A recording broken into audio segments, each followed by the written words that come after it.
In the Lone Star State Super Regional, a decisive Game 3 between TCU and Texas for the second straight year. The Horned Frogs a win away from their first trip to the College World Series, while the Omaha mainstays, Augie Garrido and Texas, eye a return trip. For one team, Rosenblatt is a game away.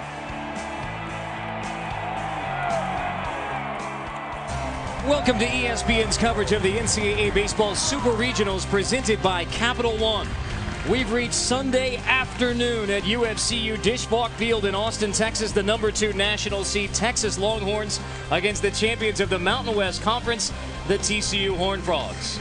On the line, one of 8 spots in the College World Series in Omaha. Only one team has advanced in the top half of the bracket, the Florida Gators. Cal State Fullerton and UCLA even a game apiece. Vanderbilt and Florida State in Game 3.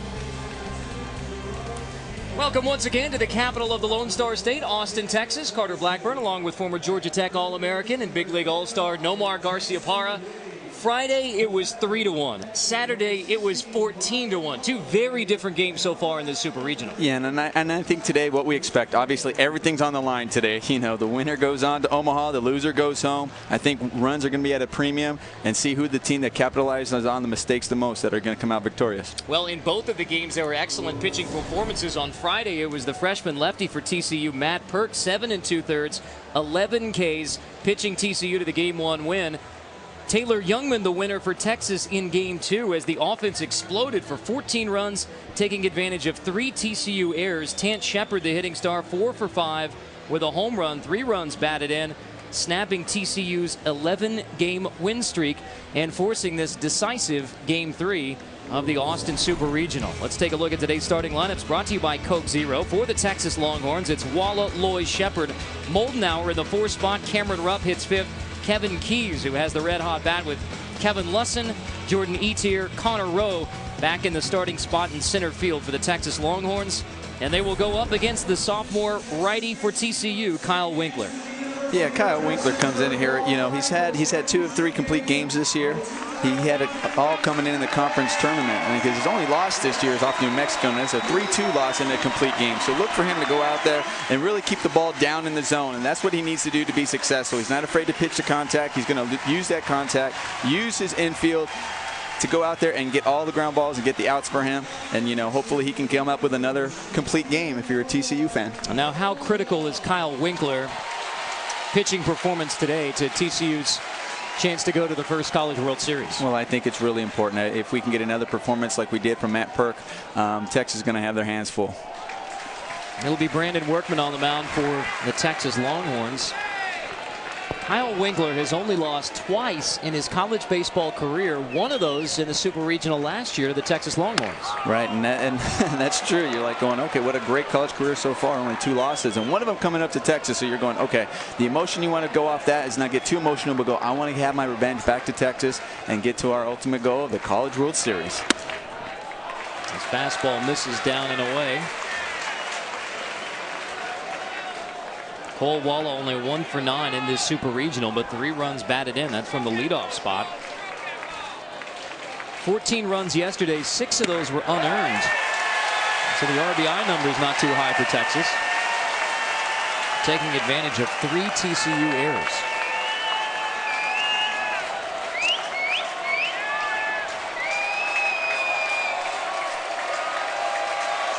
Kyle Winkler's 3-1 pitch to the leadoff man, Walla.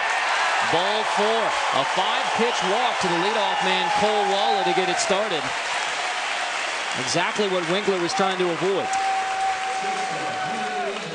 Defense behind Winkler, it's Coates in left, Schultz in center, Brantz Rivera in right. Around the infield, Jansen Whitty, Taylor Featherston, Jerome Pena, Matt Curry, with Brian Holiday, the defensive and emotional leader of TCU behind home plate. I think we really need to pay attention early in the innings with Kyle Winkler. Talking to Coach Lauschenagel before the game, he says it's really key for him to get out of these innings early. Brandon Lloyd drops the bunt down. Curry fields it. Sacrifice by Lloyd puts Walla in scoring position with 1 gone. And there, Nomar, is your Augie ball. There it is. Move them over 90 feet, 1 at a time. Get guys in scoring position and produce that run. like we were saying earlier, it's really important for Kyle Winkler to get out of these innings early, get that confidence going, let his emotions settle in. Schlossnagle was saying that he has a tendency to be too emotional and get more, that gets his ball a little bit flat and stays up in the zone. If he just relaxes a little more, stays down in the zone, he's a lot more effective.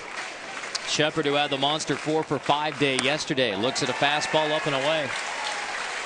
The leadoff walk by Winkler breaks a string where in the last 22 innings he had only walked one, which is what Jim Schlossnagle is most concerned about with Winkler today, keeping the ball down in the strike zone, commanding the lower half of the strike zone. I think that's going to be the key for any college pitcher, especially when you're facing hitters with aluminum bats. You do not want to keep that ball up in the zone. So these guys are big and strong. They're getting bigger and stronger all the time, year by year. And if you keep it up, you want to be afraid that it stays in the ballpark. Shepard bouncing back after the 0-for-4 in game 1 with a 4-for-5 performance yesterday.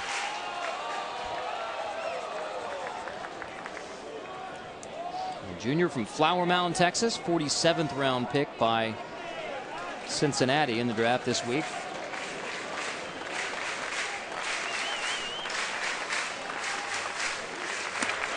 Winkler misses. He's behind in the count again.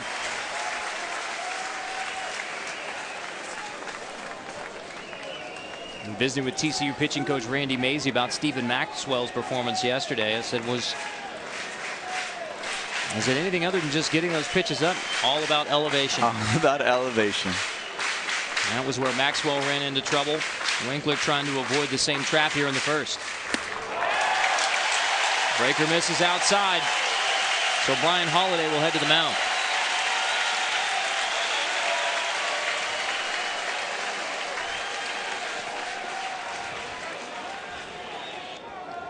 So Brian Holiday out to the mound to try and calm down Kyle Winkler, the sophomore from Sugar Land. In trouble in the first. Augie Garrido, the winningest coach in college baseball history. 2 national championships at Texas, both 02 and 05. And in both of those years, Texas lost game 1 of the Super Regional. Came back to win the Super Regional, go to Omaha, and then win the national championship. Strike. I think not only does he need to keep it down in the zone, I think he really needs to establish that outside. If he can really establish that outside corner, get maybe guys leaning over and then pound them in, because he does have a fastball that can kind of tail into runners and sink into them, then he might get a lot of guys swinging over there and get some strikeouts in today's game. Full count pitch in the dirt, ball 4. So Winkler, who had only walked 1 in 22 innings prior, walks 2 Texas hitters here in the first. Runners first and second. Longhorns threatening with only 1 out. The pitching coach Randy Mazey is going to come out to the mound.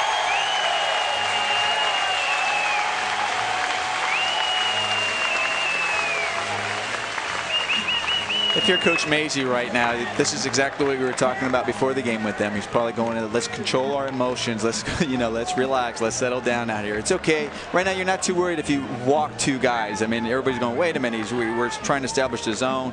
He's wild right now. He's walked 2 guys. It's like, you know what? You also have a sinker. You can pitch down in the zone if you do that. And especially on this infield, as we watch the 2 games, the turf slows the ball down. You got good infielders behind you. You can still get that double play and be right out of this game, right out of this inning. That's exactly what Jim Schlossnagle talked about.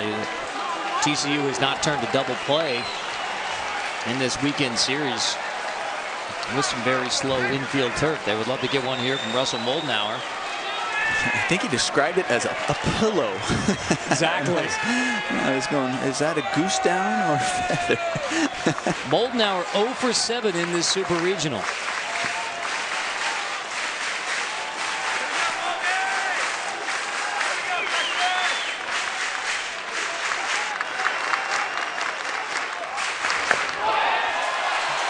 Fastball misses down, ball 1. We talked to Coach Augie Garrido before the series, and he was talking about how he likes to keep things consistent, get the guys, his team, into a rhythm. That's why he started Cole Green with the first one. He wanted to get Taylor Youngman enough rest that he's been used to all year long, instead of saying, okay, we're going to go with Taylor Youngman on the first game. Moldenauer rolls it. Curry, the first baseman, grabs it, saving a Texas run, stepping on the bag for out number 2. That's a big play right there for Matt Curry. He's redeeming himself. He missed the ball. He had an error yesterday that kind of, caused a couple of runs yesterday. But you know what? That's okay. You come back, you regroup. We talked about that going toward the end of the game, that you regroup. You show that you could come out here and play with these guys, and you can. These guys have so much confidence to you being around these guys, and he makes a great play down the line, saves a run. You as a pitcher got to be, that's exactly what we talk about. If I keep it down in the zone, I got great defenders behind me. Let them make the plays. Let them work for me and get out of this inning. It's a wonderful play. Cameron Rupp looks at a strike on the outer half. Rupp is only 1 for 9 in the Super Regionals. Texas has not got much production out of the middle of the lineup. It's really been the bottom of the lineup. Kevin Lusson among them, with Kevin Keys, who's today bats 6th, who have been producing for the Horns. That's what we were talking about. Augie Guerrero likes the consistency. We were talking about it doesn't it with his pitching staff and letting them get the proper rest or what they're used to. He's also doing it with their lineup. He's keeping them in, like you said, Moldenhauer being 0 for 7 in the series, but he's still batting 4th. He's like, I'm showing my confidence. You're used to that spot. You can do it for me. And there's a righty on the hill. That's why he has him in the 4th spot. When there's a lefty on the hill, like we saw in the first game of Matt Perk, he moves him down in the lineup. He puts Rupp in the 4th spot and changes things around. But right now, righty back on the lineup. Here's the consistent lineup that he's been staying with. These guys know what to expect, and you as an offensive hitter get used to somebody batting around you. You know what the little things you have to do with them. And Rupp has been a consistent RBI producer for Texas this year in his junior season. Winkler's 1-2, called strike 3, and Kyle Winkler battles back from runners on 1st and 2nd with 1 gone to retire Moldenhauer and K. Rupp and keep Texas off the board in the 1st. Brandon Workman takes the mound for the Longhorns when we come back for the bottom of the 1st.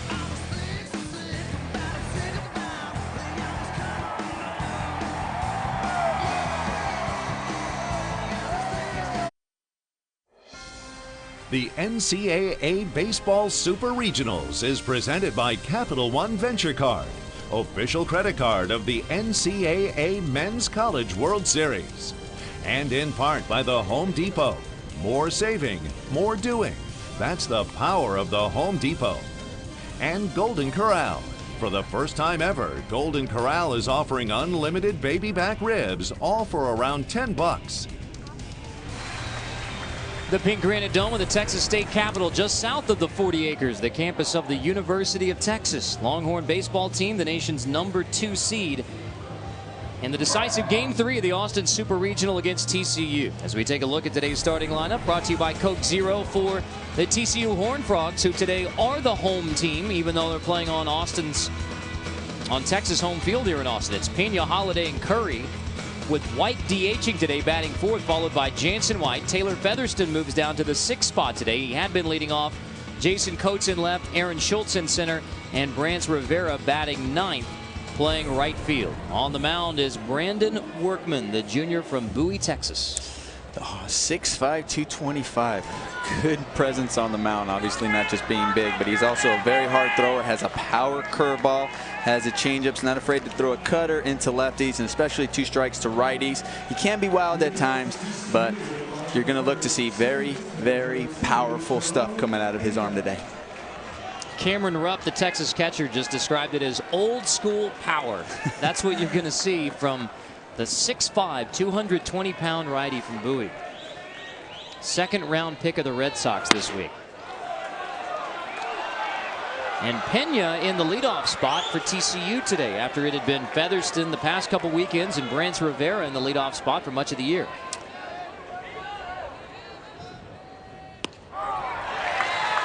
Talking to Coach Schlossernagel before the game, and I was asking him about, changing up your lineup just a little bit, and he says, you know what, I wanted to just change it up a little bit. I was seeing Coach was pressing just a little bit too much in that 3rd spot. Let him take it easy.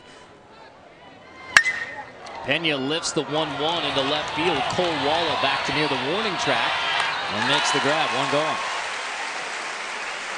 Defense behind Brandon Workman, one of the best in college baseball, with Cole Wallet today in left, Connor Rowe back in center field, Kevin Keys in right. Around the infield, Kevin Lusson, Brandon Lloyd, Jordan Etier, Tant Shepard, Cameron Rupp behind home plate for the third straight day.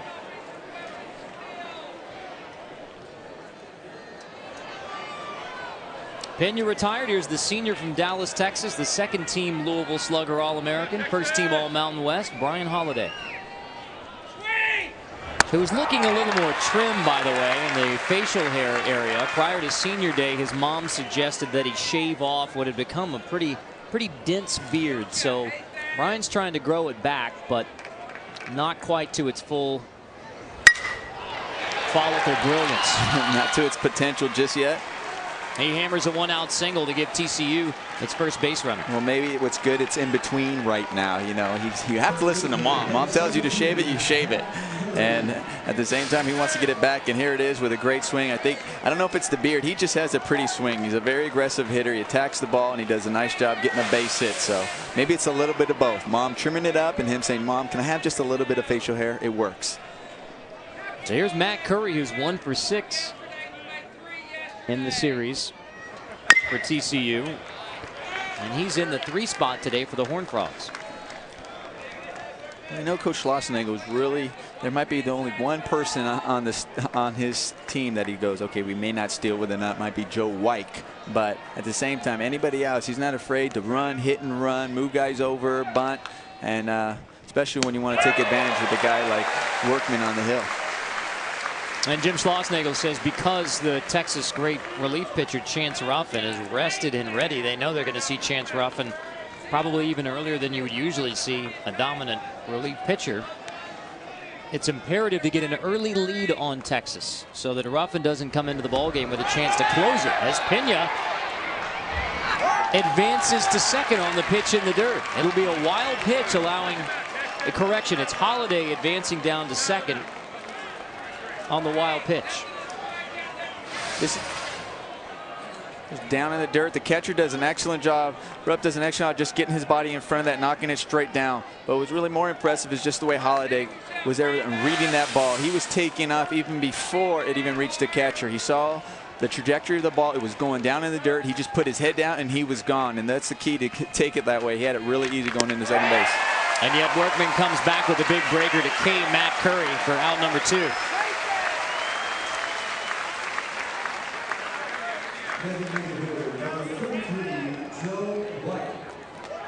And the emphasis for TCU was when Texas gives you opportunities, take advantage. That was runner on second, 1 gone. Now it'll be up to Wyke to get the run across. 2 out hitting with runners in scoring position is always a very important stat in any baseball team and club, and that's what you look. That's what wins ball games. And here's a perfect opportunity, and let's see TCU can capitalize on that. Workman changes up, misses ball 1. I think Coach Schlossnagle is not the only coach out there in collegiate baseball that's going, okay, if we're facing Texas, let's get a lead, especially late in the ball game. Hopefully have the lead so we don't have to see Chance Ruffin come in the game. I don't think anybody really want to see Chance Ruffin coming in the game because they know they're behind and they know it's going to be very difficult to score runs off him. There's the heater, fastball strike. 1-1. And there is Chance Ruffin, the Texas ace, who has not pitched yet in this Super Regional. Both the ERA and strikeouts per 9 lead the nation. Those are some good numbers. That's why you become a sandwich pick in the MLB draft. I'm sure the Detroit Tigers are happy that they got him. So Chance Ruffin was the 48th pick in the draft by the Tigers in what's known as the compensatory round A portion of the draft. Compensatory. We used to call that just sandwich pick. Right. The sandwich pick. And what did that add the sandwich? It's right in between the first and second round. I say sandwich because it's a lot easier to say than compensatory. Don't order a compensatory for lunch, do you?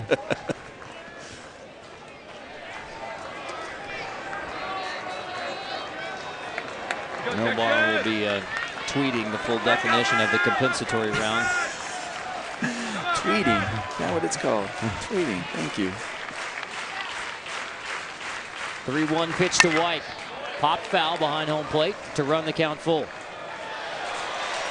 Well, as the draft always is, very busy for the Texas Longhorns. Chance Ruffin and the compensatory first round. Workman, second round pick of the Boston Red Sox. So the challenge for TCU is today you're facing a guy who starts, who was a second round pick, and a guy you're going to likely see in relief, Chance Ruffin, who was a first round pick. And you got to beat those two guys to get to Omaha. Full count, 2-out pitch, fouled again by White. Well, if anything that I've seen from the TCU Horned Frogs this weekend is they are not intimidated by anything.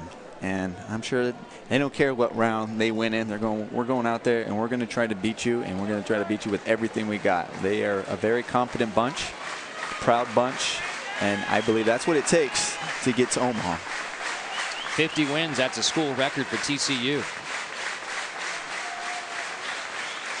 Another full count, 2-out pitch. White swings through. The breaking ball, strike 3. Workman K's 2, strands a runner in scoring position. Scoreless headed to the second in the decisive Game 3 of the Austin Super Regional. One team is a game away from Omaha. We spoke with both the Horns and the Horned Frogs about what it would mean to reach the College World Series. Making Omaha would be a dream come true. It's all I've ever wanted to do. It would mean a heck of a lot for us to get to that environment and get to play on the main stage in front of the entire country. I mean, last year we had a great run, you know, one game away, and now we have a second chance back in the same spot. It'd be unbelievable to, you know, surpass Texas and get there. That's the only reason anyone plays is to go to Omaha, and that's where we want to be at the end of the year. To make it back to Omaha and to walk out on the Rosenblatt Stadium for the last time in its history would be an honor, considering all the great players who've played there over the years. It'd be a huge adrenaline rush, knowing that you could be the last team to ever dogpile and on a pitcher's mound. It'd be an honor, and it'd be something I've obviously dreamed of doing since I was a little kid. And it's something that this team has worked real hard for, and to get that privilege is going to be great. Now the Texas Longhorns almost had the chance to dogpile in Omaha last year in their 33rd College World Series appearance. They went to the championship round. TCU has never been to the College World Series. Last year, TCU met Texas in the Super Regional here in Austin. Longhorns won the Sunday Game 3. Kevin Keys lifts that one to right. Rivera backs up a step to snare it. So this is the second straight year you've been in this spot. TCU versus Texas, but an opportunity to go to Omaha on the line. And that's what you're looking at. You think about that third game in a do-or-die situation right now. This is like we talk about Game 7 of the playoffs, that last game. You know, the winner goes to Omaha and the loser goes home. And you're back in here again. You want that revenge. So there's a lot of emotion going through TCU right now. The emotion that we hope Winkler could control if you're a TCU fan right now, to keep that ball down in the zone and go after these Texas hitters. I think if we see that, if he keeps going out there in anybody like we saw last inning, getting out of it, without any runs, he's going to see that confidence going out. He's going to settle into his groove and start hitting the bottom of that zone and getting those outs. Winkler, the sophomore from Sugar Land's Kempner High School. His lone loss this year, a complete game at New Mexico, a 3-2 game. So only 2 losses in his collegiate career. One of them a complete game against New Mexico. The other, the Game 1 Super Regional loss a year ago here against the Longhorns in Austin. And when you only have 2 losses in your collegiate career, you remember them. So this is, you know, facing Texas and knowing you lost to them, I'm sure is fresh in his mind.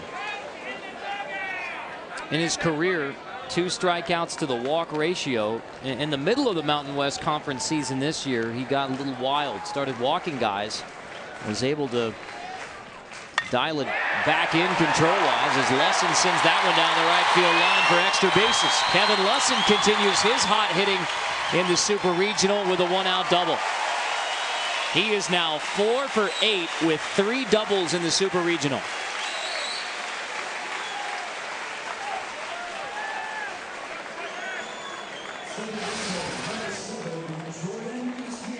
Here it it is. Once again, that ball is up in the zone. He's kind of throwing his sinker. When you throw a sinker kind of up in the zone, you saw that it has slight tail. It flattens out. It really doesn't go down. When you keep it low in the zone, it falls down. And Lusson's done a good job. He's been able to he's been pounding it, as we've seen throughout this whole series. Those balls up high, and has been really effective. The bottom part of the lineup for Augie Garrido has really been producing a lot of runs. I mean, we saw that yesterday, producing a lot of runs for them.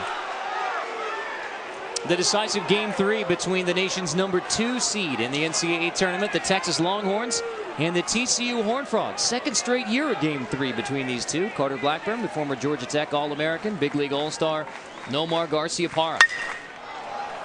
Etier lifts the 0-1 to right field. Rivera will make the grab. Tagging at second is Lusson. He'll advance to third with 2 gone.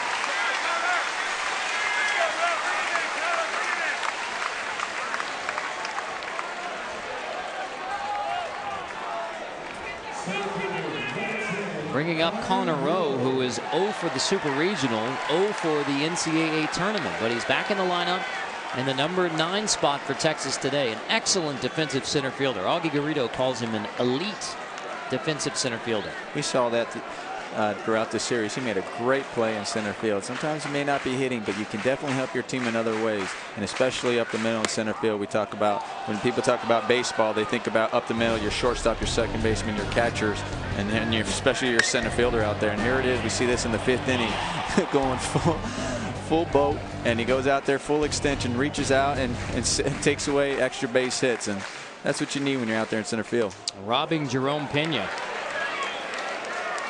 Rowe didn't start yesterday, came into the game as a defensive replacement. But Garrido puts him back in the lineup for Game 3 of the Super Regional. Again, 0 for 5 in the Super Regional. Didn't have a hit last weekend in the Regional. Lifts this 1-1 into right field. Rivera underneath it in the sun, makes the grab.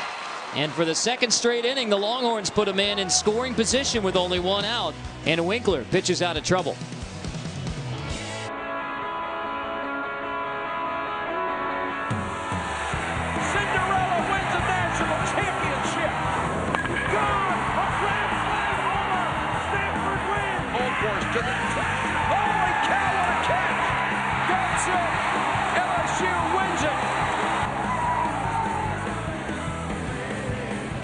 Indeed, we are less than a week away, 6 days away from the College World Series returning to Rosenblatt Stadium for one last time. Coverage begins Saturday, June 19th, 2 Eastern, live on ESPN HD.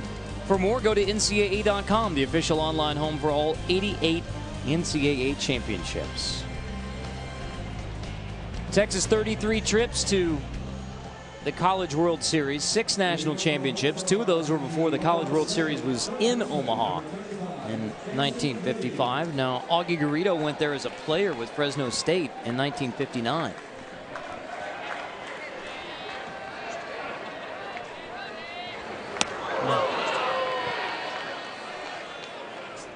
Every once in a while, some just get away from you as a pitcher. And you're going, okay, as long as there's no harm, no foul that gets away, let's get the ball back, get a good grip, and settle down. Jansen Whitty gets it started for TCU here in the bottom of the second.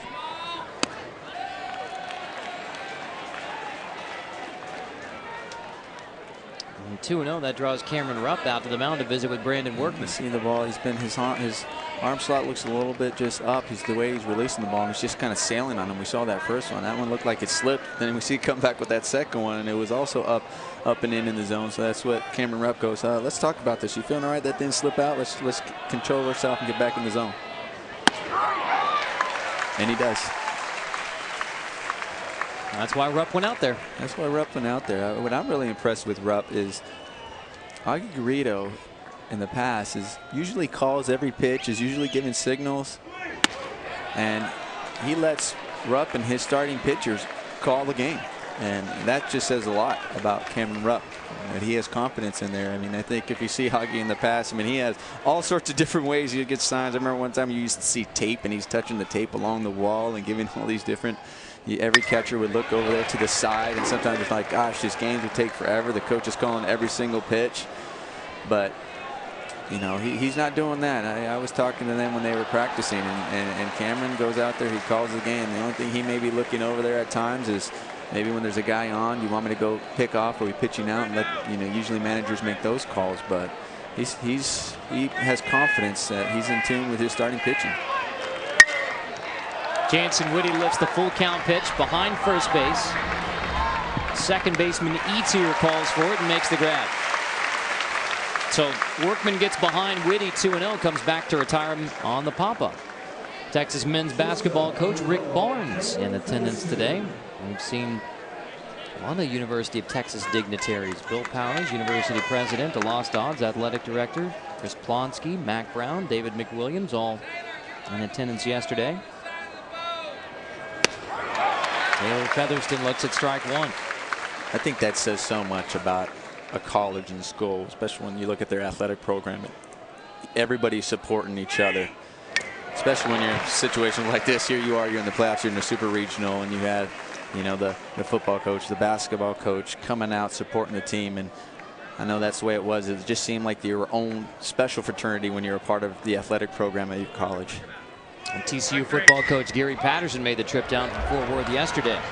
Featherston, Kevin Lusson picks it and throws to Shepard to retire Featherston. Coverage on the road to Omaha continues on ESPN2 tonight. It's Alabama taking on Clemson, game 2 of their series at 7 Eastern. NCAA Baseball Super Regionals presented by Capital One on ESPN2 tonight. A 5-4 win for Alabama in game 1. Todd got out to a 5-0 lead in the second, then held on. Game 2 tonight, 7 Eastern, between Alabama and Clemson on ESPN2. Carter Blackburn with Nomar Garciaparra here in Austin, Texas for game 3, the decisive game of the Austin Super Regional. Second straight year it's gone to game 3 between these two teams. There's the crowd. Love the crowd getting on home plate umpire. Scott Irby. That ball was just a little up. I know they can't really see the height when they're back there. They're complaining about the corners as well earlier, but he's doing a good job back there. Nice play by Etier to snag a line drive from Coates. Workman sends down the Frogs 1-2-3 in the second. Headed to the third, still scoreless between the Horns and Horned Frogs.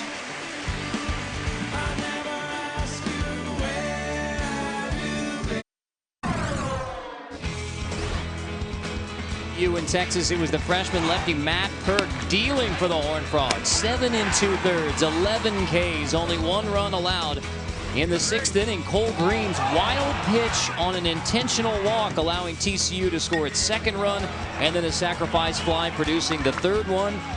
TCU wins game 1 despite not having an RBI base hit. 3-1 TCU over Texas on Friday. Saturday, game 2, the pitching star was Taylor Youngman for Texas. 8 1/3, 6 hits, only 1 run allowed, 9 Ks, and he got plenty of support from his offense. A total of 14 runs in the 5th. Texas comes up with a total of 7 runs batting around in the 5th, taking advantage of a total of 3 TCU errors in the game. Tant Shepard's 2-run bomb capping a 14-1 Texas win over TCU. So only 3 hits game 1, 14 hits, 14 runs in game 2. So TCU's kind of hoping for a 1960 World Series type of outcome. The Yankees outscored the Pirates 55-27 in that 1960 World Series. Every game the Yankees won, they blew out the Pirates, but the Pirates won game 7, the Bill Mazeroski home run, and it's the Pirates who won that 60 championships. That's exactly what TCU's thinking about now. Who cares if we got lost, if we got beat 14-1? We just got beat. Let's move on. It doesn't matter. That was yesterday. They can't carry those runs over. It's an all-new day. Let's go out there and let's beat them today. Cole Walla lifts the 1-1. Foul down the first base side. Curry in front of the TCU dugout makes the grab. Earlier, I mistakenly said that 2 of the Texas championships were before the College World Series was in Omaha. Our Hall of Fame statistician Bill Cousins remembers that 1950 championship was, in fact, in Omaha at the College World Series at Rosenblatt. So 5 of the 6 Texas championships did indeed come in Omaha, Nebraska. Johnny Rosenblatt Stadium. Beautiful stadium. In the last year, it's going to be at that wonderful stadium. But I'll tell anybody, I also feel this about Fenway Park, being fortunate enough to go out there and play at beautiful Fenway Park, Wrigley Field, and all these great Dodger Stadium, Oakland Coliseum.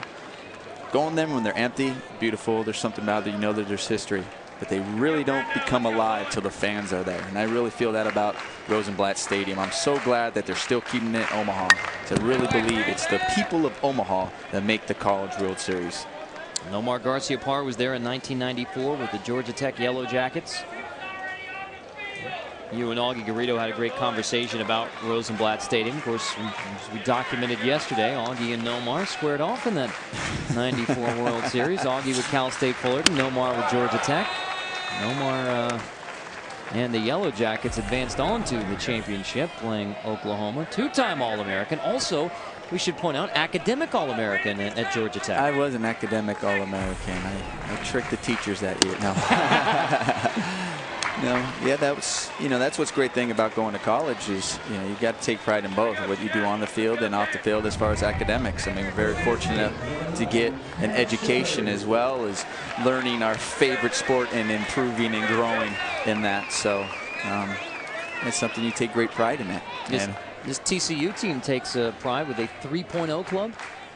They do. I think Coach Schlossnagle has started that with the team. He gives out T-shirts that say 3.0 on them, and whoever has a 3.0 GPA gets a T-shirt, and they get to wear it. And Rupp lifts the 1-0 into left center. It'll fall for a base hit. Second of the game for the Horns. And I think that's just great because the players, they say the players wear it with pride. They're so proud when they get that 3.0. They're also very competitive with each other, trying to get that T-shirt and wear it. Say, I have a 3.0. Where's your T-shirt?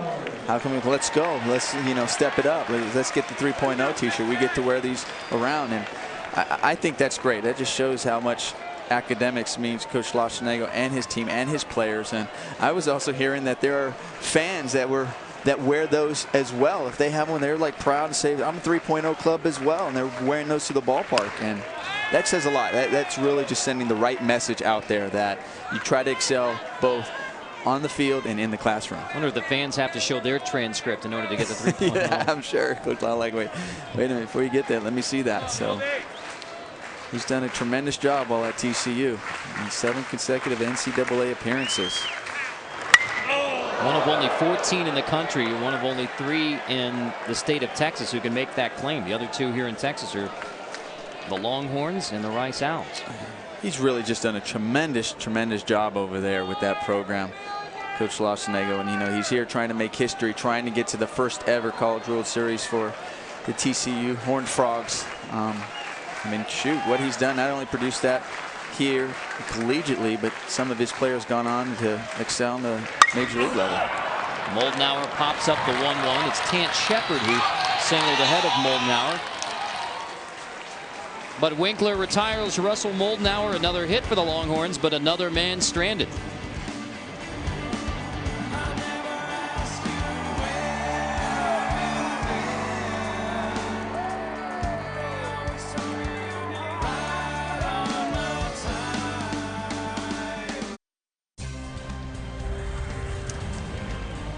You're watching ESPN's coverage of the NCAA Baseball Super Regionals presented by Capital One in Austin, Texas.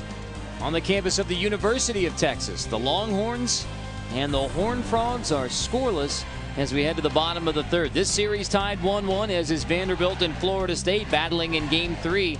Cal State Fullerton and UCLA still to come. Miami and Florida. It's the Gators advancing already. Arkansas taking on Arizona State. Sun Devils winning Game 1. Alabama took Game 1 from Clemson. Virginia over Oklahoma in Game 1 of that series.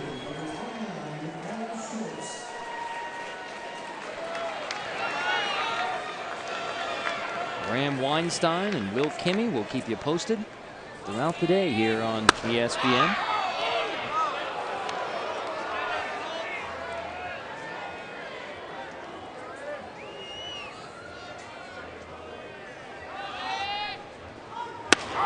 Arizona State, the #1 seed in the tournament. Texas is #2. Devin Marrero, the walk-off RBI single in the 12th to give Arizona State that 7-6 win over Arkansas. In the Tempe Super Regional, as Aaron Schultz lifts this pitch out to right field, Kevin Keys squeezes it out, number 1. 6 straight retired by Workman. And as you might expect, on June 13th in Austin, Texas, it is rather warm and it is rather humid. But still a sellout crowd. 3rd straight day of sellout crowds here at UFCU Disch-Falk Field. I was visiting with a knowledgeable Texas fan who was interested in coming to the game today, who said, can't get tickets, right? Can't get tickets. And to sit in the grandstand was into triple digits to sit at a sold-out UFCU Disch-Falk Field today. That's funny. I had somebody ask me the same thing. They go, I tried to get to the game. Hey, do you have any extra tickets no more? I go, I just have a pass. They don't give us tickets. I said, but that's how it's still in demand. Sold out, and a lot more people wanting to come more. And not just Longhorn fans, but a lot of TCU fans here. I mean, this is one of, if not the biggest games in TCU baseball history. Last year there was a Game 3 here in Austin with a chance at a Super Regional, but the Horned Frog fans know this is a golden opportunity, a record-setting year for TCU baseball, so a lot of TCU alums and supporters out of the ballpark here in Austin. What you like to see in college baseball, especially with an interstate rivalry. We talk about the regional, super regional, but now we're like interstate rivalry going on. So they make the drive, they come over here, they support their team.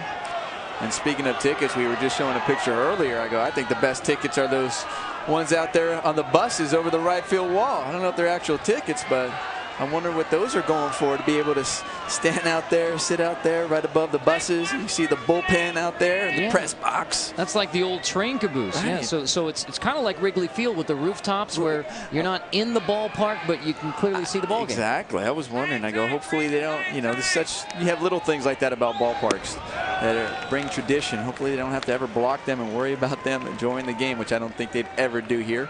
But it's such a sight to see. I wanted to go out there, see, have a burger out there with those guys and enjoy the game.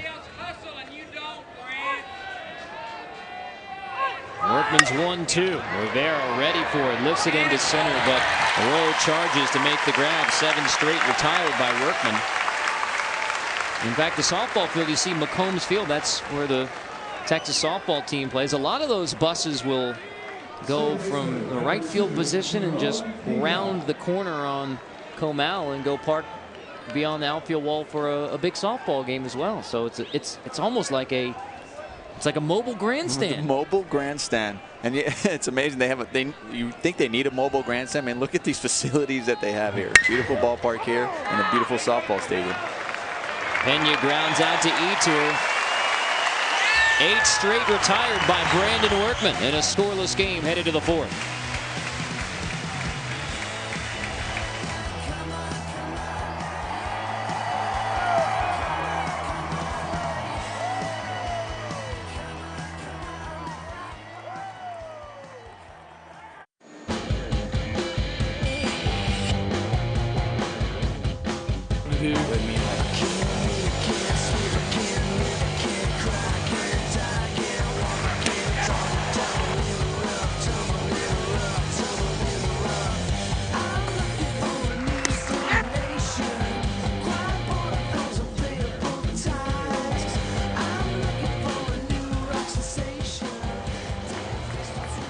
The decisive Game 3 of the Austin Super Regional. The nation's #2 seed Texas Longhorns against the champions of the Mountain West Conference, the TCU Horned Frogs.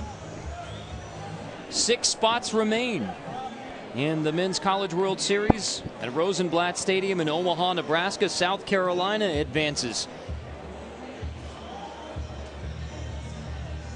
The Gamecocks and the Gators are on to the College World Series. Will it be TCU or Texas joining them? We welcome those of you who are joining us now for Game 3 of the Austin, Texas Super Regional between the Texas Longhorns and the TCU Horned Frogs. Carter Blackburn with former Georgia Tech All-American, Big League All-Star Nomar Garciaparra. It's the 2nd straight year that Texas and TCU have met in a Super Regional, and for the 2nd straight year, it's a decisive Game 3.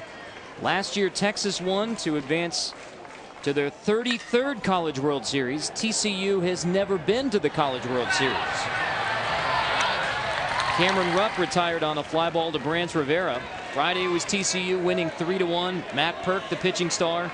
On Saturday, Texas 14-1 over TCU, forcing this Sunday decisive Game 3. Scoreless as we move to the fourth. Brandon Workman has retired 8 straight TCU hitters, 3 innings, 2 Ks. Winkler now 3 1/3 with 2 Ks. And of course the winner on to the College World Series. That's a Game Track brought to you by Coke Zero. Well, Nomar, you said prior to this Game 3 you expected to see excellent pitching performances from Workman and Winkler, and so far we've gotten them. And we're getting that, and it looks like both of them, as the game is progressing after getting out of those early innings, is gaining more and more confidence. And if that confidence gets any higher, I think we're into, and once again we talked about before the game, that runs will be a premium. They are going to be a premium. I think we're going to see pages of Augie ball pulled from both sides to produce that one run to get that lead and try to get the victory. Kyle Winkler, the TCU pitcher, has stranded 4 Texas runners already, 3 of those runners in scoring position. So the Longhorns have not capitalized on their early opportunities. They've had some opportunities, but at the same time, at those times when Kyle Winkler had guys and runners in scoring position, he gathered himself, he settled down, he went back to pitching down in the zone, and I'm really impressed because he is not afraid to pitch to contact. That wasn't trying to so much strike the guys out and said, I need a strikeout right here, which has a tendency to make you to overthrow and think I need a little bit extra to really strike out a guy. And when you do that, it happens when you try to overthrow the ball, it gets up in the zone. And he settled down, got the ground balls, got a fly ball that he needed to get out of the inning. Down to the count 3-1 to Kevin Keys. Catches the outside black to one of Texas' hottest hitters. Kevin Keys 4 for 9 in this Super Regional with a homer and a pair of RBIs. One of the times he was officially retired, there was a critical error by the third baseman yesterday. Jansen Whitty allowing 2 Texas runs to score with 2 gone. Full count pitch here, hammered back up the box. Has to diving Pena and into center field.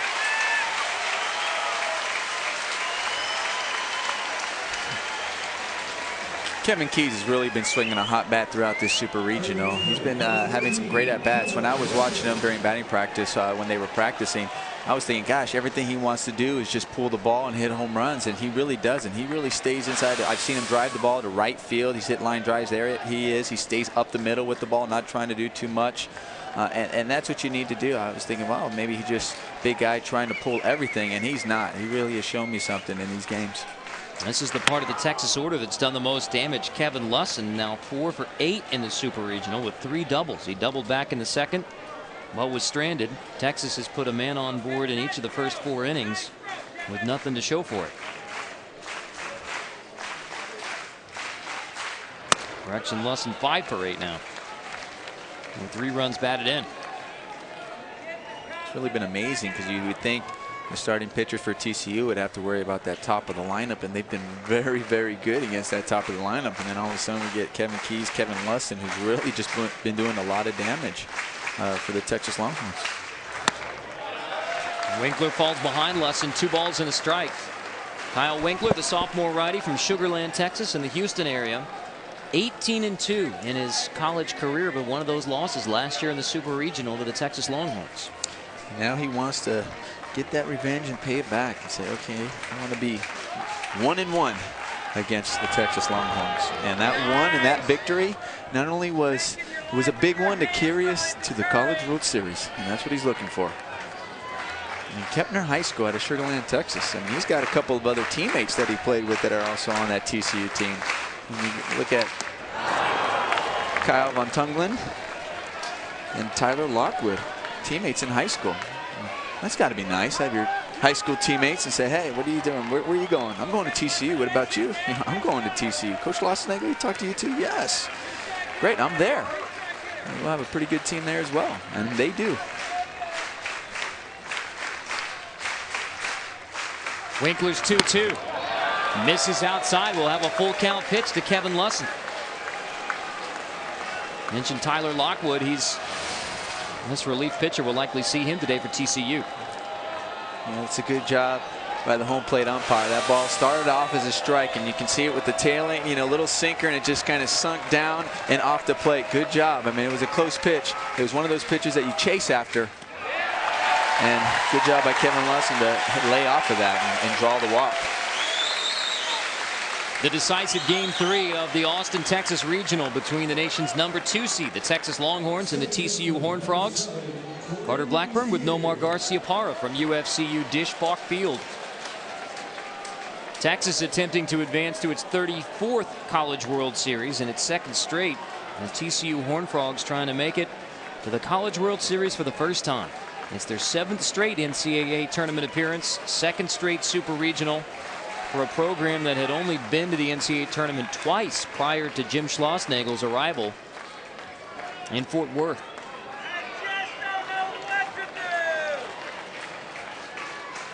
Longhorns lost Game 1 this year.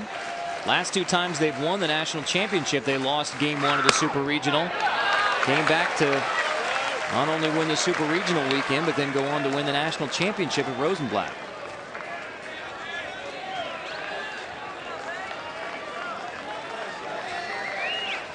Longhorn fans hoping that history not only repeats itself today, but repeats itself with a run in Rosenblatt.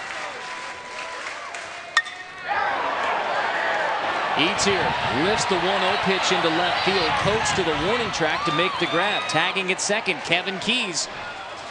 Throw is cut off. Keys advances to third, but 2 gone in the inning.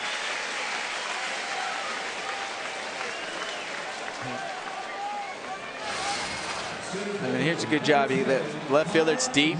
He gets behind the ball, does a good job to get that running start and make a throw to third base. An excellent base runner by Kevin Keys, being very aggressive over there. Knows, I mean, they got the scouting report, know the arm, know the distance, how far he's out there to take that extra base.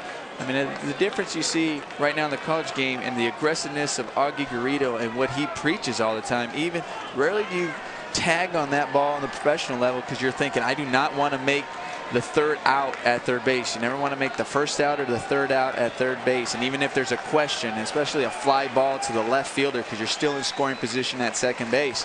But I know that's not the philosophy of Augie Garrido. He thinks every 90 feet is so important. And he'd rather have a man on third base and being aggressive, even if it's getting a third out there, but trying to get to third base with 2 outs rather than saying, okay, I have a guy at second base with 2 outs still scoring. But he doesn't believe that. He wants him over there at third base as many times as possible. So it's really interesting and what he preaches and what these guys, and you see the way their players play and trying to get every base.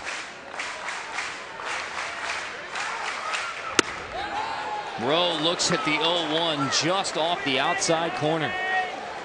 Holiday held it up there so that Scott Irby, the home plate umpire, could take a good look at it, but it's a ball.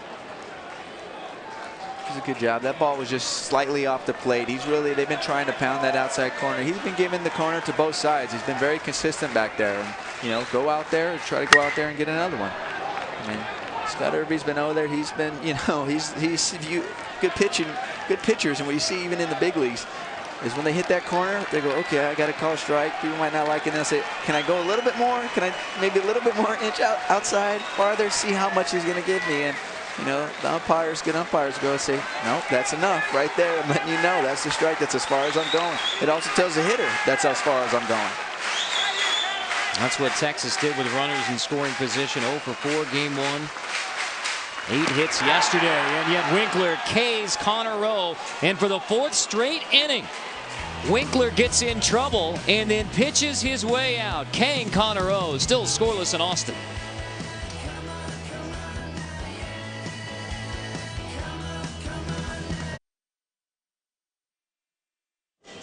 Texas Longhorns hoping for another banner year, another championship trophy in 2010. To do so, they have to win today. Augie Garrido has been Omaha, Nebraska College World Series mainstay. On Thursday, we asked him about some of his favorite Rosenblatt memories. Omaha's obviously a very special place for me, and it's because of the people and the relationships that have been built over the years. And it's just the interaction between people in the outfield that never go into the games, throwing the washer boards and the sandbags, throw them in the hole and barbecuing and having fun. And it's just a different way of life that is very sincere. Now that's a guy, 6-time National Coach of the Year, 5 national championships, 3 with Cal State Fullerton, 2 with Texas, more wins than anyone who's ever coached college baseball, 33 College World Series appearances.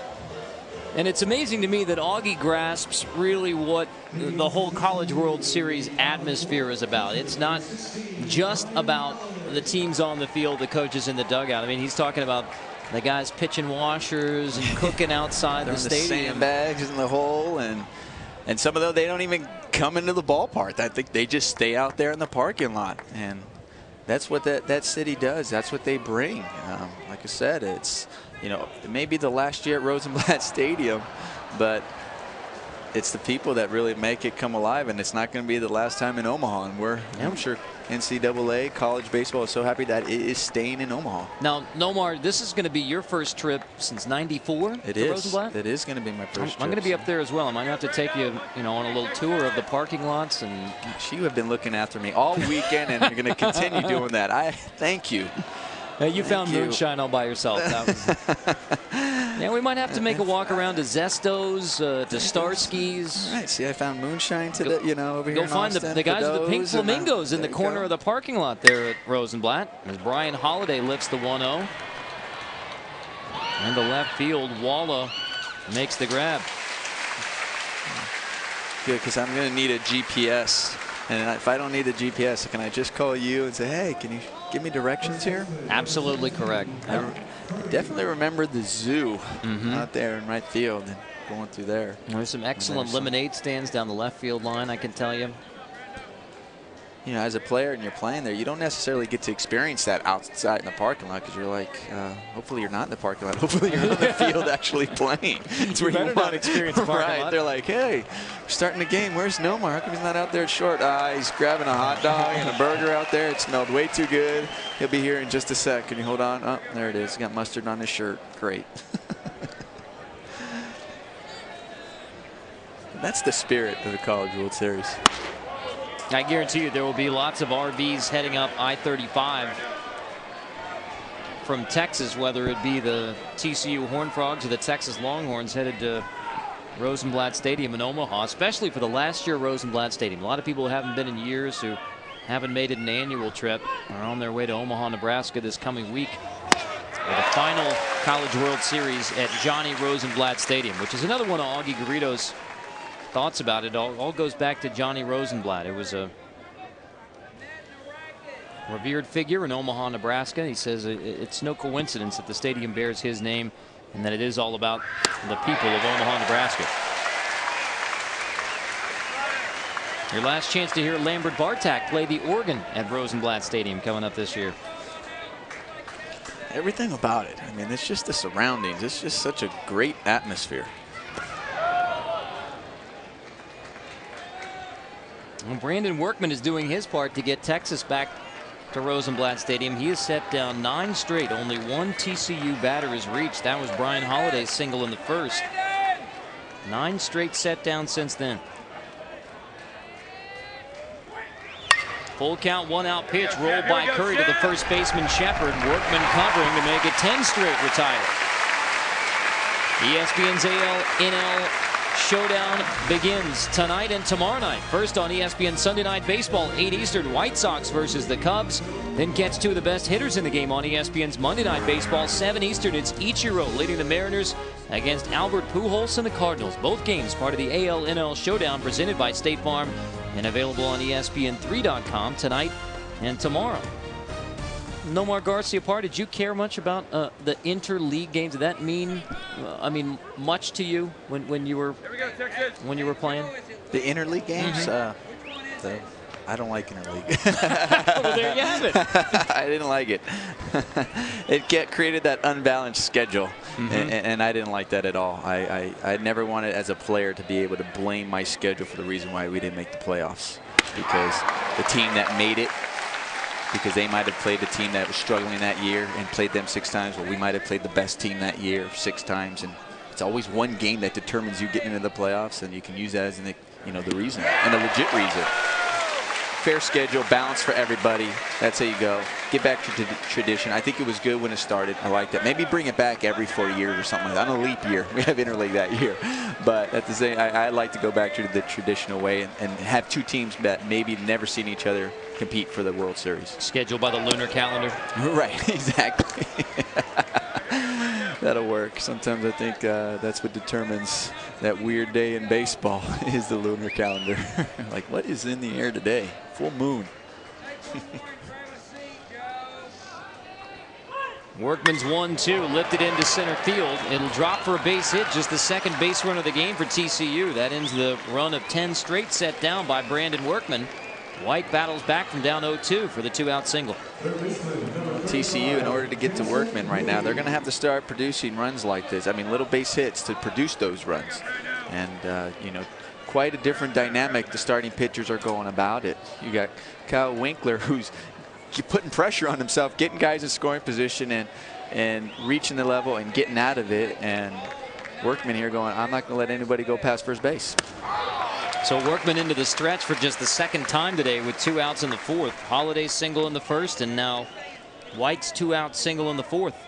Brings up the hottest TCU hitter, Jansen Whitty, who's 5 for 8 in this Super Regional. Yet he's down in the count 0-2.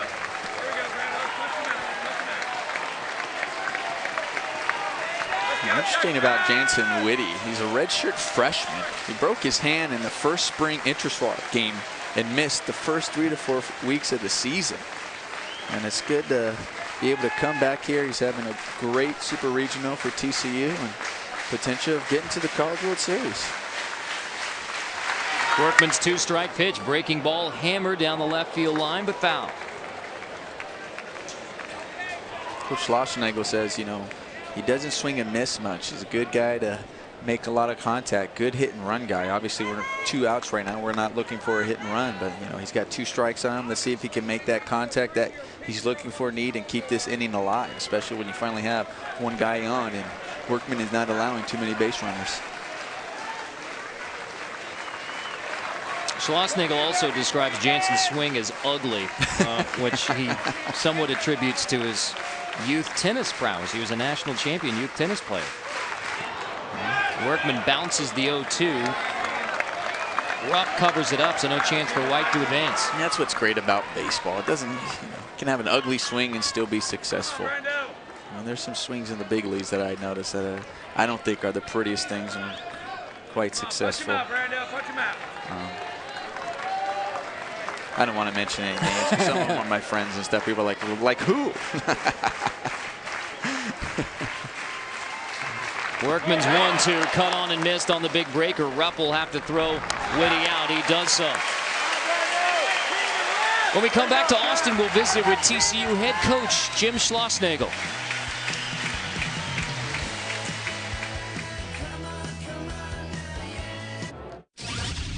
Playing under Jim Schlossnagel, it's an adventure every day. He's a great guy, knows the game, and loves the game more than anyone I've ever met. I've learned a lot over the past couple of years, and mainly I've just become a lot more disciplined playing for a guy like that. He knows what he's doing. He's one of the smartest coaches I've ever played for. He will definitely make him the best player you can be, and I mean, it's been a great experience. Scoreless in the decisive Game 3 of the Austin Super Regional as we head to the 5th. Carter Blackburn, Nomar Garcia-Parra, joined by TCU head coach Jim Schlossnagel. Well, Kyle Winkler has so far stranded 6 Texas runners, 4 of those in scoring position. What has Kyle Winkler been able to do to pitch himself out of all these jams? Well, you see, he's found his breaking ball a little bit, and he's been able to command his fastball, moving around a little bit, and keep it down. But we don't, you know. The story of this game is going to be who breaks first, and we need to create some jams of our own on offense, and he needs to settle down when creating the jams on defense. Well, I know you changed the lineup a little bit there to try to. What do you think you have to do to get to Workman at this stage? We need to get somebody on early in an inning to give us a chance to do something, either bunt up or hit and run. Do something to create some action, because I don't think, he's not giving us a whole lot to hit to where we can string together a bunch of hits. So. We just got to keep competing. I thought Coach, who hadn't had a good day, had a really good at bat last time. Wykes had gotten his swing off. So if we just keep doing that, we'll be all right. Coach, we thank you for the time. Good luck. Thanks, Coach. Yep. And TCU head coach Jim Schlossnagel, who's built the Horned Frogs into an emerging power in college baseball on the national scene. They had a couple of costly losses in Mountain West Conference play. Otherwise, they might have been a national seed hosting a Super Regional. Augie Garrido knew going into this weekend that this was an evenly matched super regional. He talked about how the environment here at Disch-Falk Field, UFCU, Disch-Falk Field, would be an advantage for Texas. We saw that yesterday. I mean, once Texas got rolling in the 14-1 win, there was big-time momentum behind the horns. Yeah, we did see that. They definitely took advantage and capitalized on the mistakes. But I really don't think the surroundings, the crowd has been affected TCU at all. Like I said, these guys, the grounders, are mentally tough, and they come in here wanting to win. Cole Walla lifts the 2-0 pitch into right field. Rivera manages to run it down, helping out his pitcher Kyle Winkler and keep the leadoff man off of base. Kyle Winkler taking advantage of the good defense that he has behind him. Don't be afraid to pitch to contact. Don't get yourself in the jams that he has been doing. I mean, he's doing a great job battling, as Coach Schlossnagle has said, to get out of those jams. But I'm sure Coach Schlossnagle is saying, you know what, for the sake of my gray hair growing on the top of my head, let's just see if we can put him on and not have anybody reach first base. I know we talk about just the great programs we have. You know, we know the history of University of Texas and Augie Garrido. I mean, gosh, as a coach, has been around for so long, the success he has. But I look at Coach Schlossnagle and what he's done at TCU, not only from on the collegiate level, but we look at the guys that played under him and that right now that are having a great job in the major league level. You know, we had Scott Atchison started and got the a win for the Boston Red Sox yesterday. You know, Jake Arrieta won his major league debut on Thursday against the Yankees. Andrew Kashner is pitching out of the bullpen for the Cubs. And we got Chad Huffman made his major league debut in right field for the Yankees today. I mean, these guys all play for Coach Schlossnagle, and that just tells you the kind of program that TCU has. And not only that, it can draw a person like we saw Friday, Matt Perk, first-round draft pick, to come over and say, I'm going to play for TCU. I mean, he's putting, you know, winners on the field and success afterwards. This is a big weekend for TCU baseball, like you said. A couple of guys making their major league debuts this week. Recent Horned Frogs. Lance Broadway, who was an All-American for TCU, is in AAA right now for the Toronto Blue Jays. That's Matt Perk, who went 7 2/3 on Friday. The freshman who turned down first-round draft pick money from the Texas Rangers in the millions of dollars range to come to TCU and got that Friday win.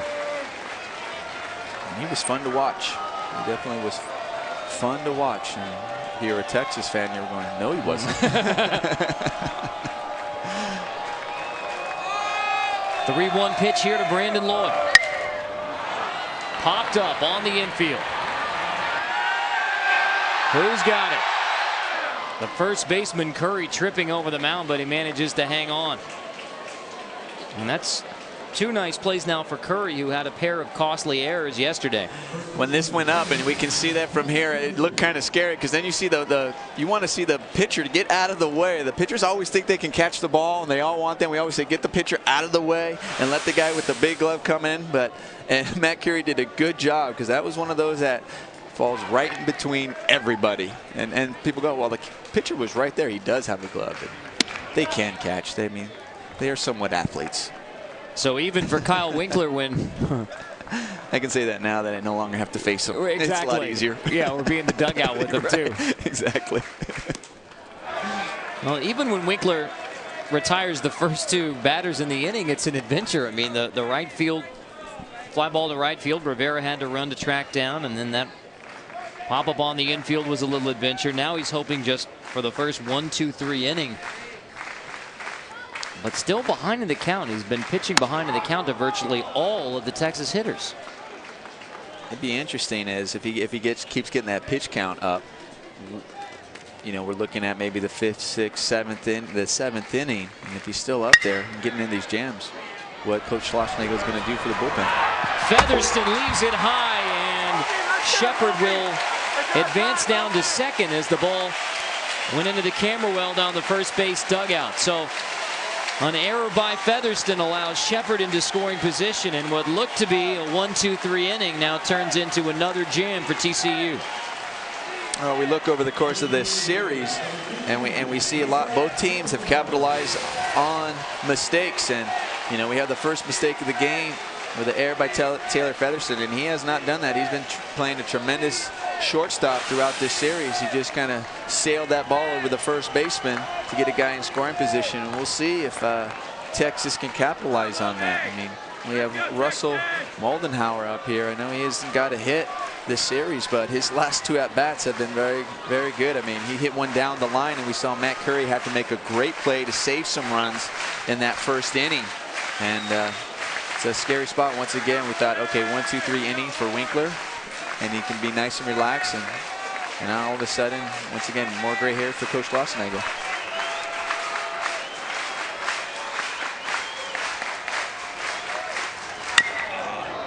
Moldenhauer rolls over the first pitch, strike 1. 0 for 9 in the Super Regional for Russell Moldenhauer.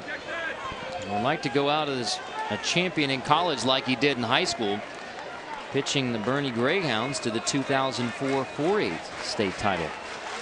And then looking at those numbers for him that we're posting up right there, great average, slugging percentage, on-base percentage. But what I really like to see is that grade point average. You get a 3.34. I'm sure.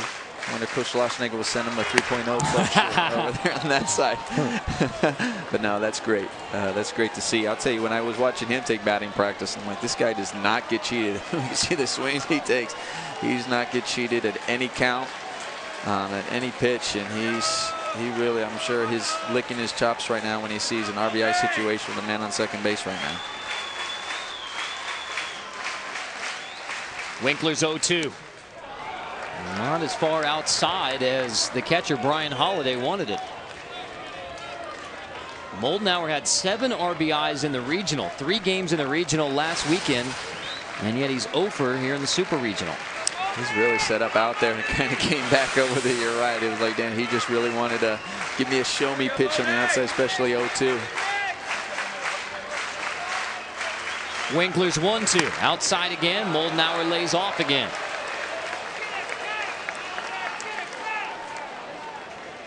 This is the first time that Moldenhauer has come to bat with a runner in scoring position during the Super Regional.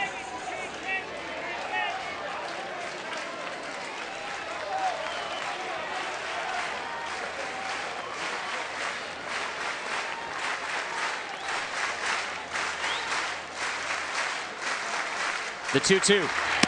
Strike 3. Winkler pitches out of another jam. 7 stranded by Texas. 5 in scoring position, still scoreless in the 5th. We'll ask Augie Garrido about the runners stranded in scoring position when we come back to Austin.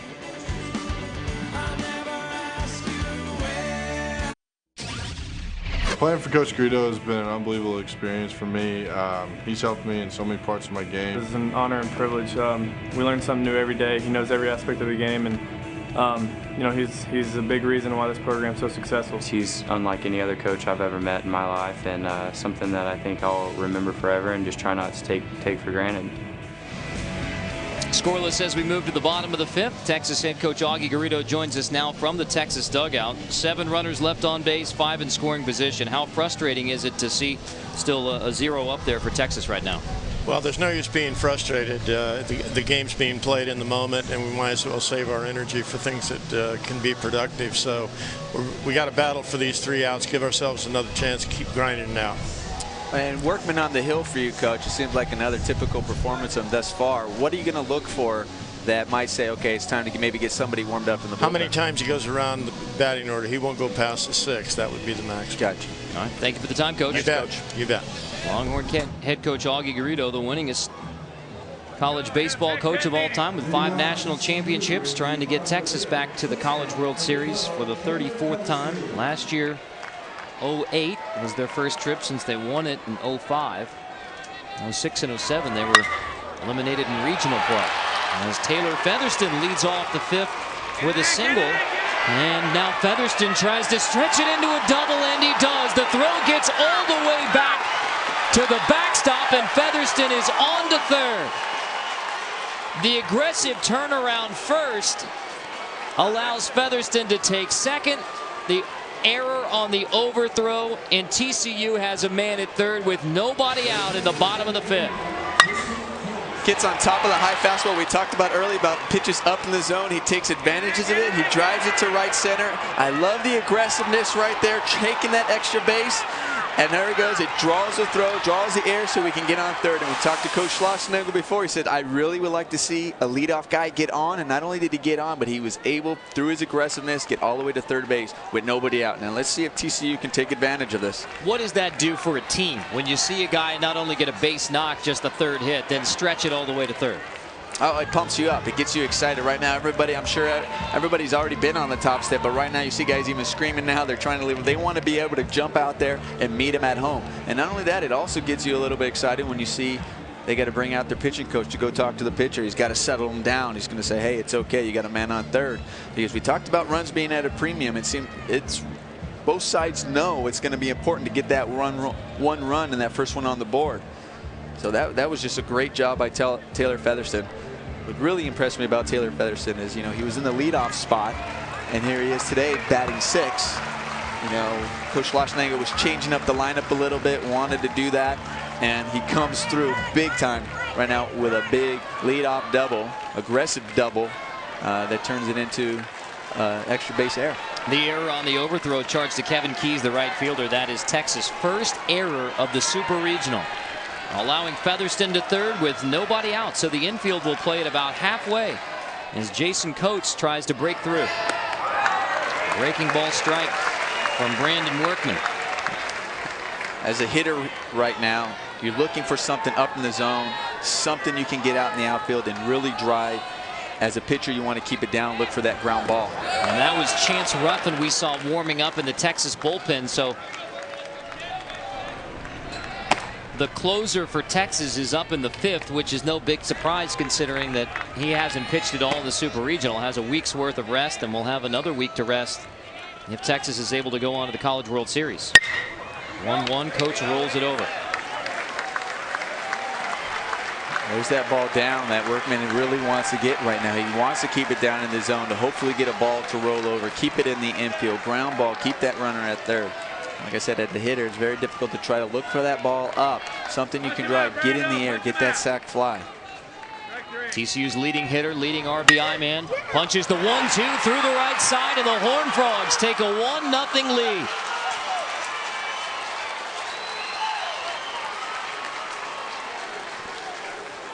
Jason Coates delivers for the 66th time this year, perhaps none bigger than that, giving TCU a 1-0 lead in the decisive Game 3 of the Super Regional.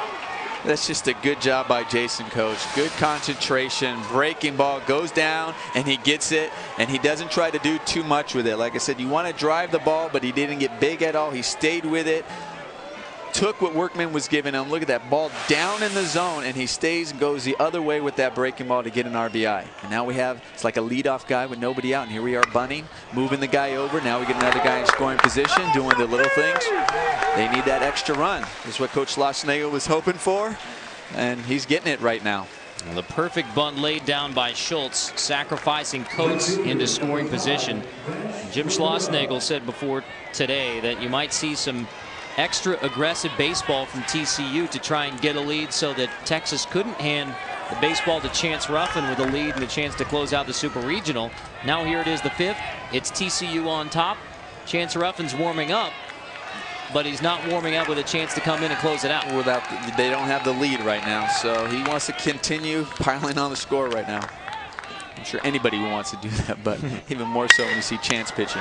Rivera grounds back to Workman, who elects to go to first to retire Rivera. Although they appeared to have Coates hung up there at second, Workman takes the sure out. I think that was a smart play right there by Workman, because you saw the middle infielders were going. They were a little bit, it's tough to get to the bag right now. You're thinking about the play first and foremost, so they got there just a little bit late. He really would have to be a perfect throw and force something to try to get him out at second. So he says, okay, I had his momentum going back to second. The runner was going that, let's take the sure out. Now I have runner on second base with 2 outs instead of, you know, maybe getting another mistake. You've already had one today that caused a run. Let's not get any more. Back to the top of the order for Pena. 0-for in the Super Regional. Looks at ball 1. 36-4 on the year when scoring first. We've talked about Texas bullpen and how it sets up. Well, Tyler Lockwood, perfect for an inning and a third on Friday night, but he's well rested in the TCU bullpen, so we could see him relatively early in this game with a chance to close out the Super Regional.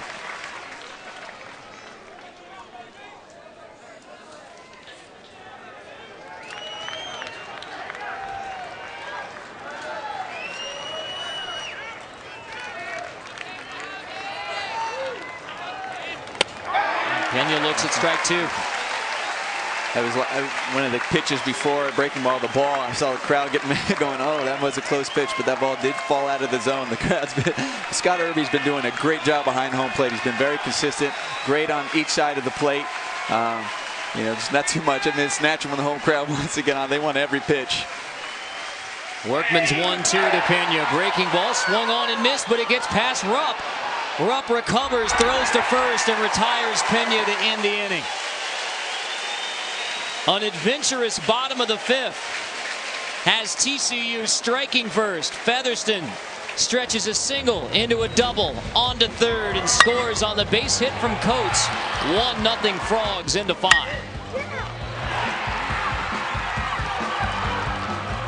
You're watching The Road to Omaha. Let's go! Yeah, stick shit.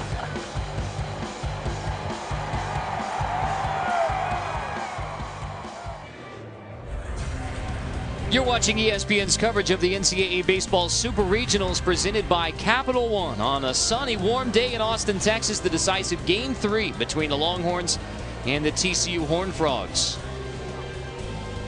TCU scores in the 5th to take a 1-0 lead, but we go back to the last out. Jerome Pena strikes out swinging, but the pitch is in the dirt, gets away from the catcher Rupp. Now watch how slow Pena is getting out of the box. He didn't notice that the ball got past Rupp.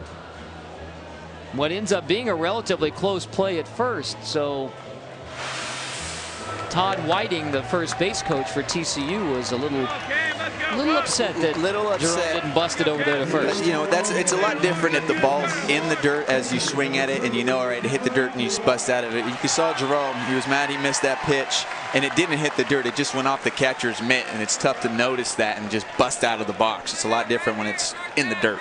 So I think he's just frustrated going, okay, you know, those once again runs are at a premium. We might have had a chance at another one right there. Sneak another one in.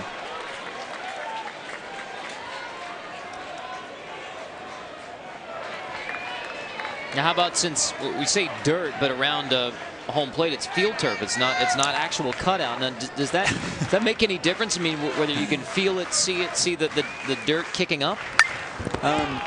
Not when you're hitting. I mean, you're hitting, you know you missed it, and you can kind of see that as it was down and it hits the dirt. But when you're right, it's corrected, the turf, whatever you want to call it. Quote unquote, yeah, it's in the quote unquote dirt. Right. Yeah.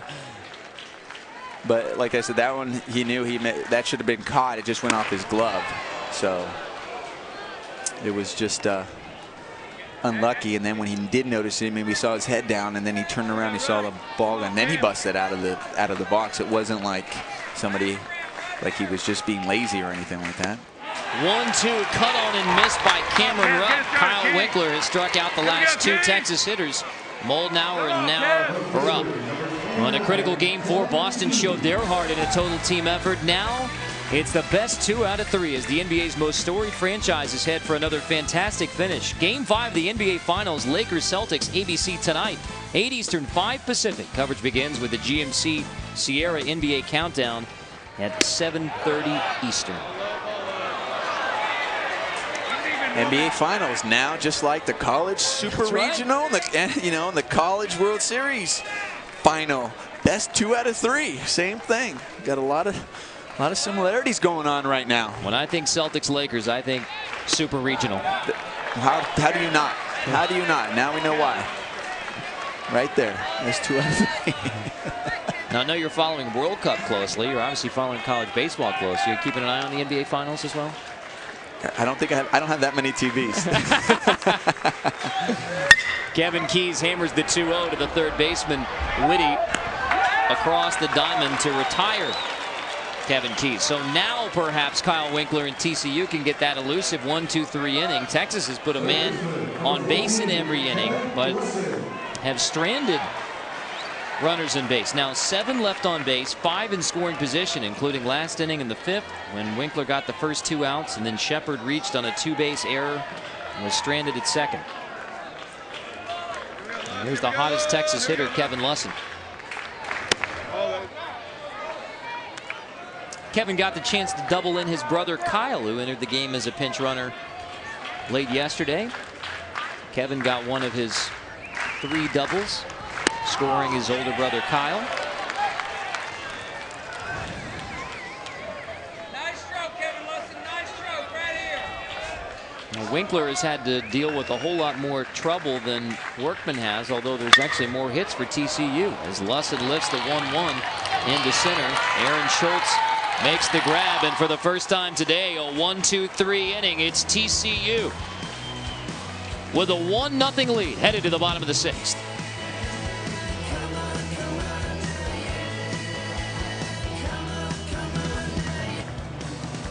The decisive Game 3 of the Austin, Texas Super Regional. It's TCU on top of Texas 1-0. Augie Garrido saying job well done to his starting pitcher Brandon Workman, who's done after just 5 innings. He gives up the lone run of the ball game, pitched a good game, but now it's up to Chance Ruffin.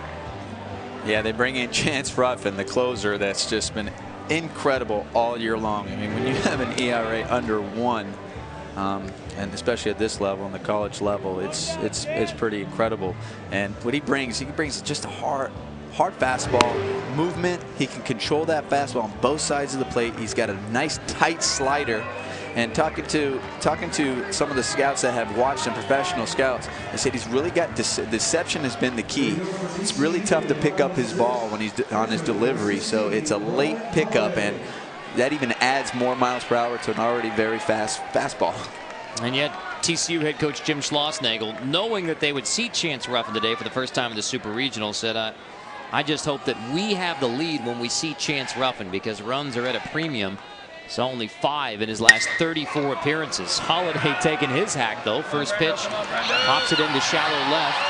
Cole Walla makes the grab to retire Holiday. 1 pitch, 1 out.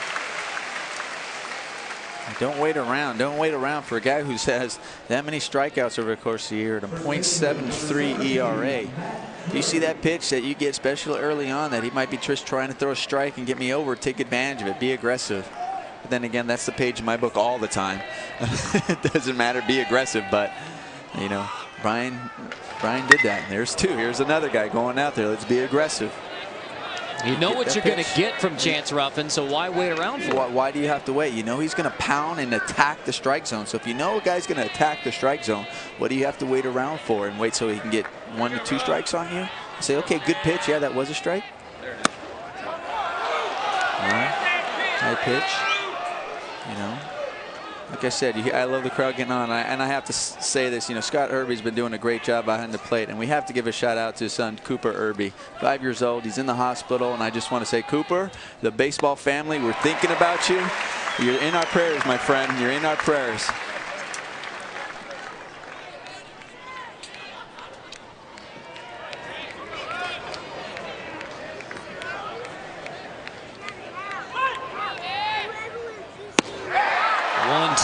Just misses.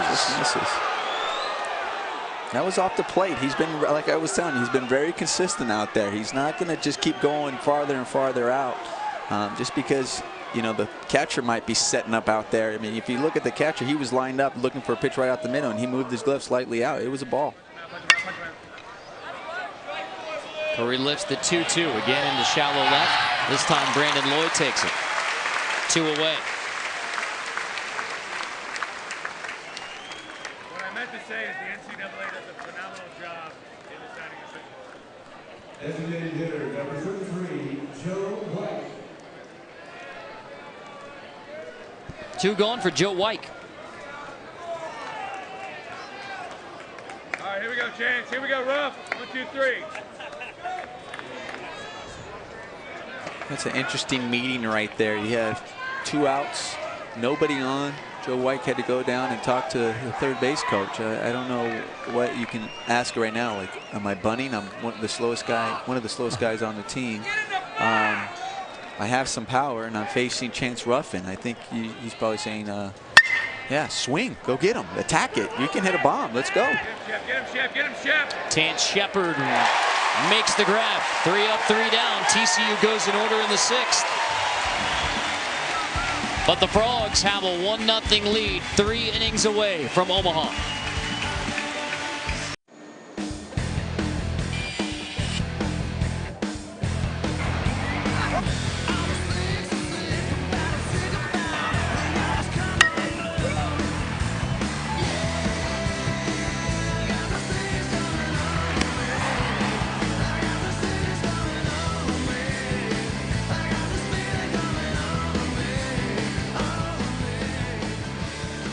Florida State, Florida, and South Carolina have advanced to the College World Series. Either Texas or TCU will be joining them. Welcome back to Austin, Texas. Carter Blackburn with former Georgia Tech All-American and Major League Baseball All-Star Nomar Garciaparra.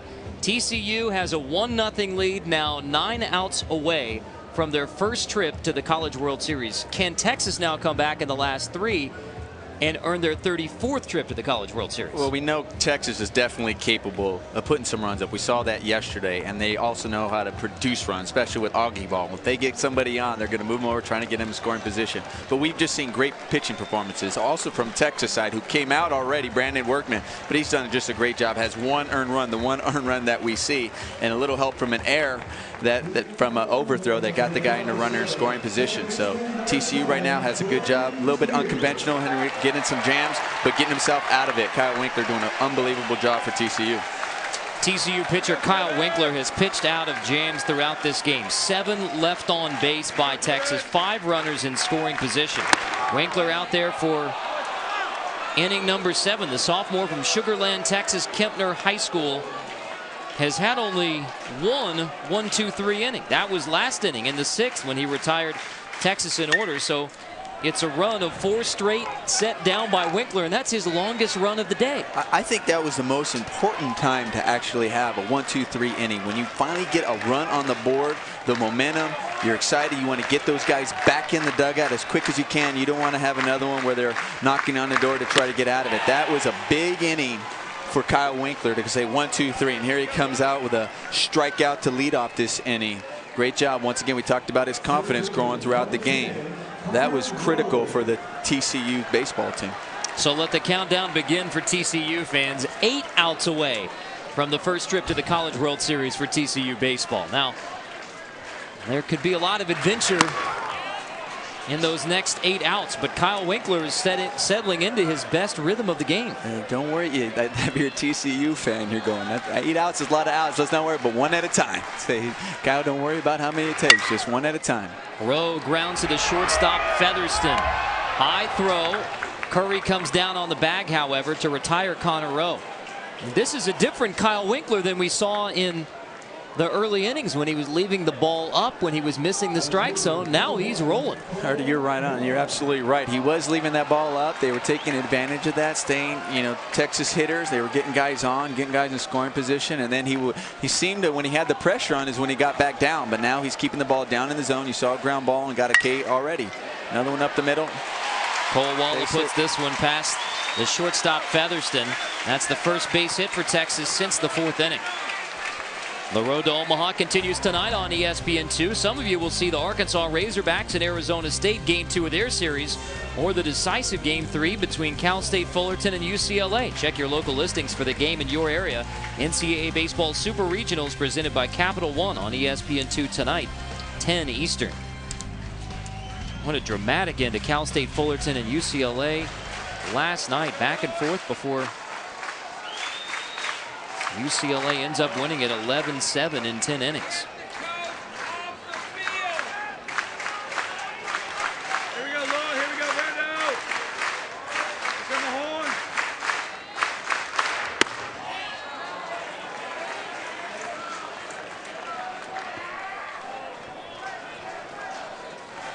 Well, you get your leadoff hitter on base, 2 outs. You can see Augie Garrido maybe putting in motion, trying to get to second base, get another guy in scoring position. Especially when you have Brandon Loy right now. Even if he's your number 2 hitter up, even if he gets thrown out and costs 3rd out, you have another guy leading off the inning. But you really want to get him over there and get that guy in scoring position. Especially the way he likes to be aggressive, put some pressure on the defense right now. Loy looks at strike 1 on the outside edge. And as a manager, when you're looking at a game like this, you're going, okay, Kyle Winkler, he's gotten himself in trouble early in the game. He settled down last inning. He's also hitting the strike zone, so it's not like he's walking a hole like a lot of people, even though he did that early in the game, and now he's finding the strike zone. So let's maybe be aggressive on the bases.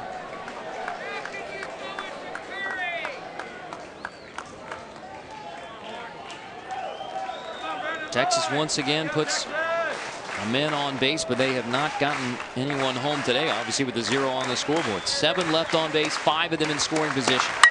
2-1, Loy rolls it back up the middle. Pena makes the play to short. Featherston steps on the bag, and TCU gets out of yet another jam with a pretty pick behind second. Oh, middle infielder, and I love looking at plays like that. A great play by Jerome Pena.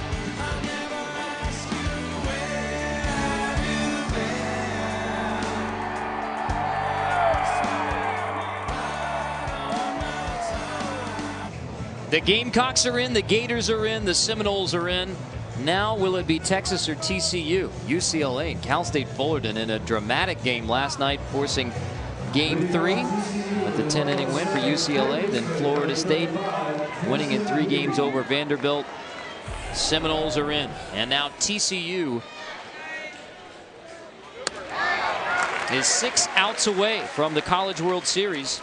Chance Ruffin on the mound now for the Texas Longhorns, the second Texas pitcher of the day, on in relief of Brandon Workman, trying to keep TCU at bay. The game's only run came in the 5th inning when Taylor Featherston led off with a double, which he advanced to third on an overthrow from Kevin Keys, and then came home when Jason Coates singled through a drawn-in infield, or an infield playing halfway in, allowing TCU to take this 1-0 lead. And now the Horned Frogs have to deal with the top reliever in college baseball. Chance Ruffin leads the nation in both ERA and strikeouts per 9 innings. .73. Liddy pops the 1-2 into shallow right field. Keys makes the grab, 1 away. The only run of the game came in the 5th inning when Taylor Featherston led off what appeared to be a single. Featherston legs into a double, and then he's able to keep going as the throw from Keys is wide of second base. So Featherston able to advance to third. The infield halfway in. Jason Coates singles through the right side. Featherston scores the game's only run, and here is Taylor Featherston, 1 for 2 on the day. The lineup shakeup by Jim Schlossnagle, moving Featherston from the leadoff spot down to 6, and he produces the game's only run from that 6th spot. Talking to Coach Schlossnagle before the game, and I was asking him why the lineup changed, and first he was talking about Coates. He says, you know, in that 3rd spot, he's just being too aggressive, putting too much pressure on himself. So let me just move him down, let him relax, that it doesn't have to fall onto his shoulders. And then he moves Featherston out, and I was like, well, now what about the leadoff spot? Why Featherston? He goes, Featherston was pressing just a little bit as well. He doesn't need to, thinking that he had to get on. We talk about small ball. We need that leadoff guy on. And besides, Jerome Pena comes to him, and he calls Nick's name Tonto because he has a mohawk. And he said, you know, maybe think about putting Tonto at that leadoff spot. What do you think, Coach? He goes, okay, I believe in my team. Okay, you're there, and it's done well. I mean, Taylor Featherston having a great at-bat to really get that 1 run up there for TCU. Game 3 between Texas and TCU in the Austin, Texas Super Regional. It's down to this. Bottom of the 7th, TCU has a 1-0 lead. If the Horned Frogs hang on, they go to the College World Series for the first time. If Texas is able to come back, they're on to the College World Series for the 34th time. Florida State and Florida advancing on this side of the bracket to the College World Series. South Carolina on the other side of the bracket. So of the 8 spots in the College World Series, 3 are claimed as Featherston gives the 2-2 pitch a ride down the left field line, but it bends foul and out of play. Kind of held my breath right there with all the TCU fans because he put a good swing on that, got it squared on that barrel of that ball, and it flew out. It just flew foul. If it was fair, that would have been a home run.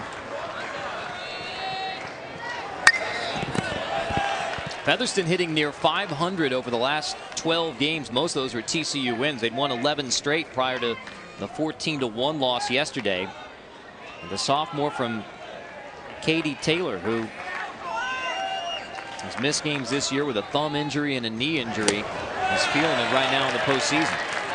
They talk about, we talked about the high energy of Brian Holiday. We've been talking about him all weekend, and I've been certainly high on Brian Holiday. Love to see his energy. And TCU says when Brian Holiday's gone, Taylor Featherston brings that same energy. He's going to be the guy. He's going to be the leader of this ball club.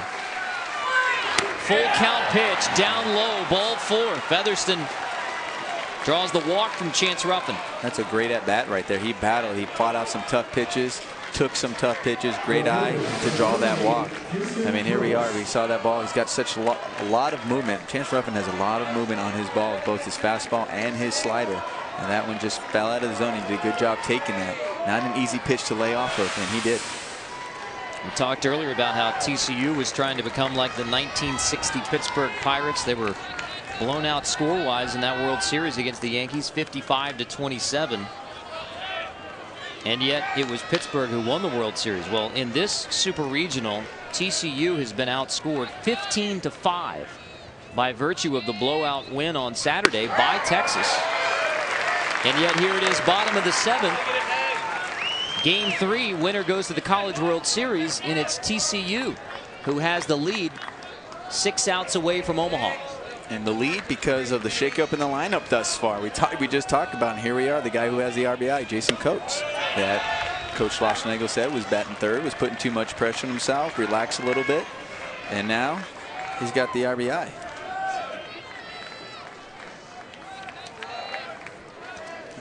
Coates, TCU's leading hitter, 376 coming into the day, now 66 runs batted in, and yet, as you said, Nomar, too much pressure in the 3 spots and moving down to 7. Well, what's amazing is Jason Coates has been, and his first at bat in the series, he had a 3-2 count. Since then, since today, he hasn't seen a ball, so he's just been swinging at everything.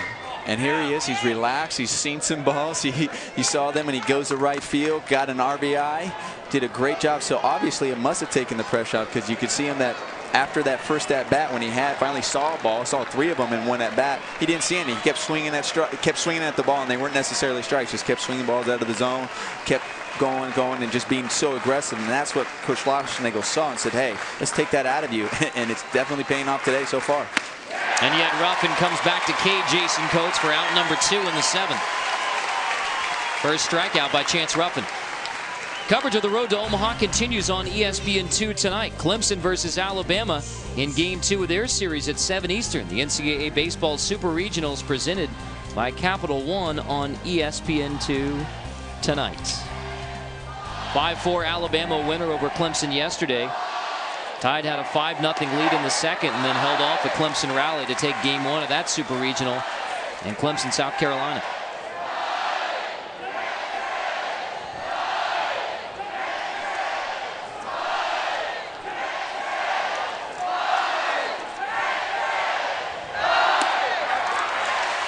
Here the Texas fans in the background cheering, trying to inspire their Texas Longhorns. Come out there and, cheer them on to victory. That's what's great about the college game. You see the fans just getting into it, cheering, saying, "We know our cheers. Let's get them there. Let's carry them through.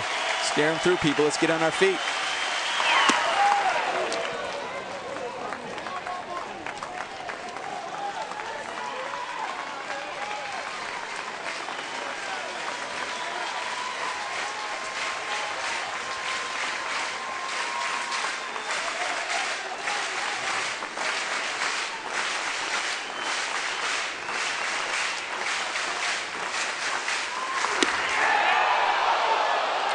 Ruffin's 1-2 just misses.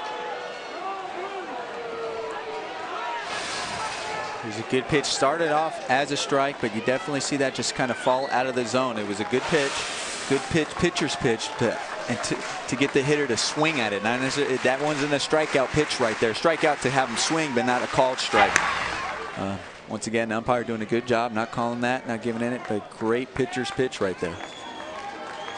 These are what professional scouts are looking at Chance Ruffin. This is what makes him effective on the next level. That's a tough pitch to lay off of. Aaron Schultz did a good job laying off that pitch, but that's not an easy one. Ruffin's 2-2, foul back. Chance Ruffin, a 48th overall pick in this year's draft by the Tigers on Monday, what's known as the compensatory round A portion of the draft. Sandwich pick. Sandwich pick. Easier to say. Sandwich pick. Semi-finalist for the Dick Hauser Trophy, given to college baseball's top player. Finalist for Stopper of the Year, a favorite for college baseball Stopper of the Year. His 2-2 to Schultz, lifted in the air to left field. Walla back on it. It's a 2-run bomb, and TCU leads 3-0.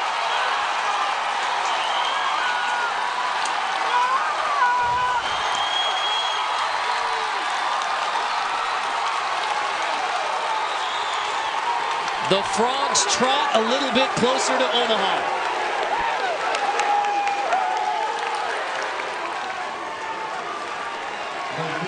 Aaron Schultz just had a great at-bat right there. Aside from him just hitting the home run, I really think the key to that whole at-bat was laying off that tough slider that Chance Ruffin had thrown him. I was telling you, that's a very difficult pitch to lay off of. And he gets one up to be able to take that out into left field. A big home run right now for the TCU Horned Frogs. Here it is, a slider, another slider, but up in the zone. That one kind of stayed up. One of the mistakes that you probably rarely see Chance Ruffin has had all year, and he took advantage of it and put it over the left field wall. Like I said, the key was really laying off that tight slider. What makes Chance Ruffin so effective is his fastball and his slider look exactly the same, and especially in his release point. And like I told you, he has deception, and he laid off of that and got the pitch he needed to give the TCU Horned Frogs 2 more runs and a 3-0 lead. Aaron Schultz's first hit of the Super Regional. It's a good time to get one right there. He was 0 for 5 prior to his 2-run home run. Brant Rivera lifts the 0-2 pitch to Kevin Keys in right. Frogs are done in the 7th, but 2 more runs across for TCU. Aaron Schultz, first hit of the Austin Super Regional, is a 2-run homer. The Frogs are 2 innings away from Rosenblatt. Omaha. Let's go! Yeah, stick shit.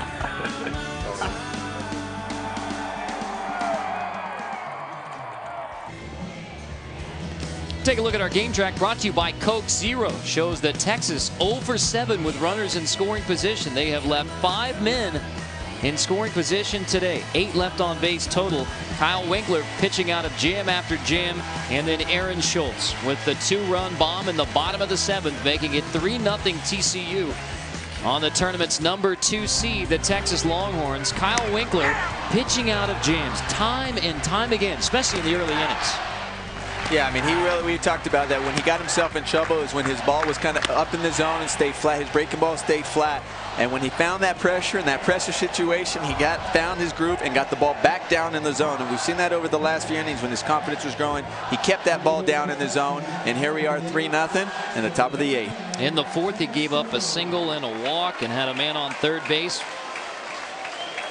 With 2 gone, got out of that jam, and he has given up only 1 hit since. That was the single from Cole Walla last inning, and then Jerome Pena made the spectacular play behind second to end the inning. Jerome Pena's made a spectacular play behind him. Let's not forget in that first inning, Matt Curry's play down at first base. That was huge in saving 2 runs because there was a man on second and third at the time, and saves them for that. And when I saw Jerome Pena make that play, I love Taylor Featherston, the excitement. I mean, there right now, there's a lot of energy. The emotion right now in the TCU dugout and the TCU fans right now and this whole ball club, and they're going to try to carry this energy for the next 2 innings and carry them hopefully to the College World Series. Winkler still in the game in the 8th, but TCU's best relief pitcher Tyler Lockwood warmed and ready in the TCU bullpen, so we will see Lockwood whenever Jim Schlossnagle determines that Winkler has had enough. Lockwood with an inning and a 3rd, perfect on Friday night for the win. A correction, for the save on Friday night. 2-2, Tant Shepard lifts this one into deep center field. Long run for Schultz. Reaches up and makes the grab at the track. The Horned Frogs are making all the plays today in Austin. I think that one just kind of gave me goosebumps. That's what you want to see. Here you go. You get a guy who comes in and hits a big home run off one of the best pitchers in college baseball, and now comes over and makes a huge play for Kyle Winkler. Going deep over his head. He's going full speed. Not an easy catch. Kind of a wide receiver catch right there, and makes a big play. Look at the Kyle Winkler fist pumping. Yeah, you can fist pump now. I know it was on the fist pump on Friday on Matt Perk because it was the first inning he's fist pumping, but right now definitely deserve a fist pump right there, and that's for his defense behind him all game. You think the Frogs are having fun right now? They are. 5 outs away from their first trip to the College World Series. I know when the Horned Frog squirts blood from his eye when it's angry or frightened. How about the excitement? Is blood squirting everywhere right now? The etymology from Nomar Garcia Park continues into Sunday.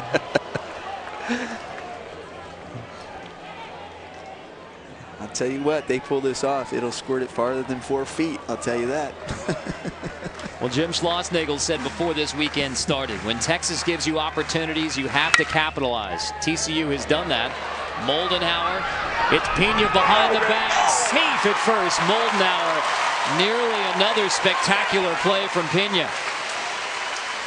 That was a great play by Pena, and especially to keep that ball on target. Big stretch over there at McCurry. And that was a close play. Bang, bang. He goes over there, gets a good throw and a lot on that throw to try to get him out at first. It was a close play. And I think the umpire right there got it right. He definitely beat that out. Great hustle by Russell Moldenhauer to get on base. I mean, and you knew this. You know Texas is not going to give up. They don't give up any easy outs. The game is not over. They know that. They're saying there's still a lot of life in us. It's only 3-0 is what they're thinking. We can come back and we can put some runs on the board. Moldenhauer's first hit of the Super Regional, he gives way to the pinch runner, Stafford. And if you're going to get one, once again, we just saw 2 first hits of the Super Regional. Aaron Schultz, which is a big one, and this is a big one right here by Russell Moldenhauer to get that guy on and hustle down the first base line. Rupp is only 1 for 12 in the Super Regional. Pops up the first pitch, foul into the stands.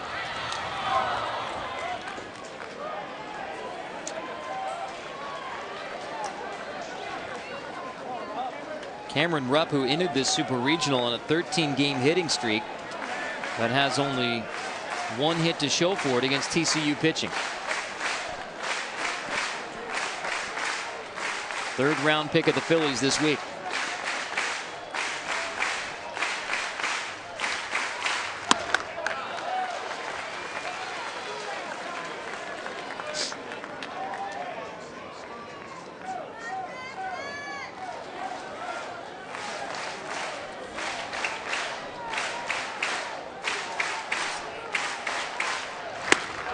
Rupp swings through the 1-1.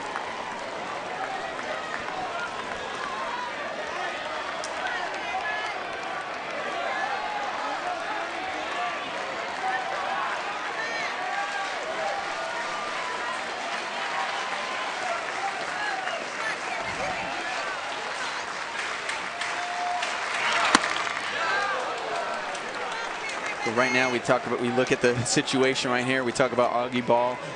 Likes to put pressure on the defense, put runners in motion. But you're looking at 3-0, top of the 8th inning. He pinch ran. You want speed on the bases, but I don't know if you really want to steal a base right now because you need base runners.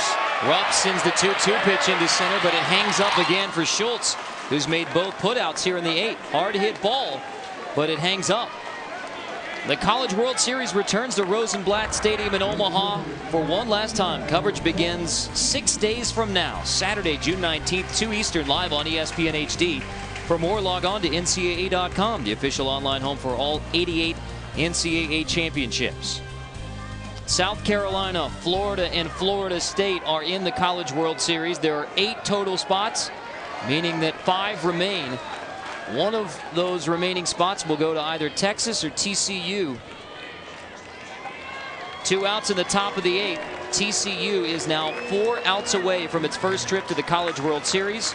Jim Schlossnagle out to the mound and gives a fiery congratulations to Kyle Winkler, who gives the baseball to Tyler Lockwood.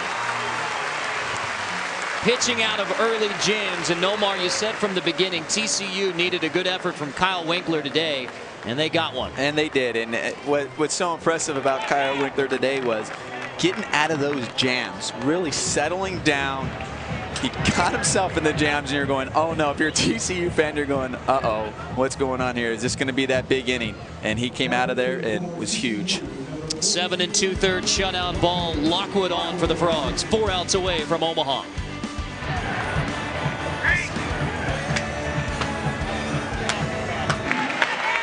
Two gone in the 8th. TCU has a 3-0 lead. Kyle Winkler goes 7 2/3 shutout baseball. 5 hits, 3 walks, 6 Ks. Stranding 8 Texas runners on the base paths, 5 in scoring position, and now he hands the baseball to TCU's closer, Tyler Lockwood. Tyler Lockwood, his teammate in high school, coming over and say, hey, you remember this? This is a familiar territory we've been in. But Tyler Lockwood did a great job on Friday coming in and shutting down the Texas offense, and see if he can do that today. Inning in the 3rd on Friday afternoon to get the save. That was his 6th. Winkler battling 112 pitches, 7 2/3. Each of the first 5 innings, runners on base, runners in scoring position for Texas. Winkler pitches through it, hands the ball over to Lockwood with the lead, and gets Keys to ground out. TCU 3 outs away from the College World Series. As we check in with Bram Weinstein. Welcome back to Austin. You're watching ESPN's coverage of the NCAA Baseball Super Regionals presented by Capital One. To the bottom of the 8th, TCU on top of the number 2 seed in the NCAA baseball tournament, the Texas Longhorns, 3-0. Texas trying to come back to get to Omaha. For the 34th time, TCU has never been to the College World Series. They're 3 outs away. Batting here in the bottom of the 8th, Carter Blackburn, the former Georgia Tech All-American, Major League Baseball All-Star Nomar Garciaparra, here on Sunday afternoon at UFCU Disch-Falk Field. Jerome Pena grounds back to the All-America reliever Chance Ruffin for Texas, 1 away. Well, Jerome Pena may not have a hit in this Super Regional, but he has made some huge plays out there on defense. And not only that, we talked about it earlier, there was a shakeup in the lineup today by Coach Schlossnagle. He moved some guys around, and some of it stems from Jerome Pena coming to him and say, you know what, Coach? He says his nickname is Tonto. That's what Coach Schlossnagle calls him because he has a mohawk. He goes, how about putting Tonto in the leadoff spot? And it just takes something like that you need to hear from your team to say, hey, I'm ready. And probably Coach Schlossnagle's probably thinking, I wanted to change the lineup just a bit, and now I know how I want to change it. I'll put Jerome up there. It's okay. I don't care if you haven't had a hit. And I think that's been the difference. Oh, God. We have a timeout right here. Irby called timeout, the home plate umpire, so no pitch.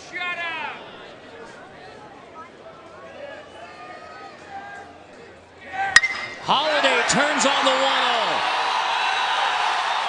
Home runs in back-to-back innings by TCU. Holiday puts this one in the parking lot. 4-0 Frogs.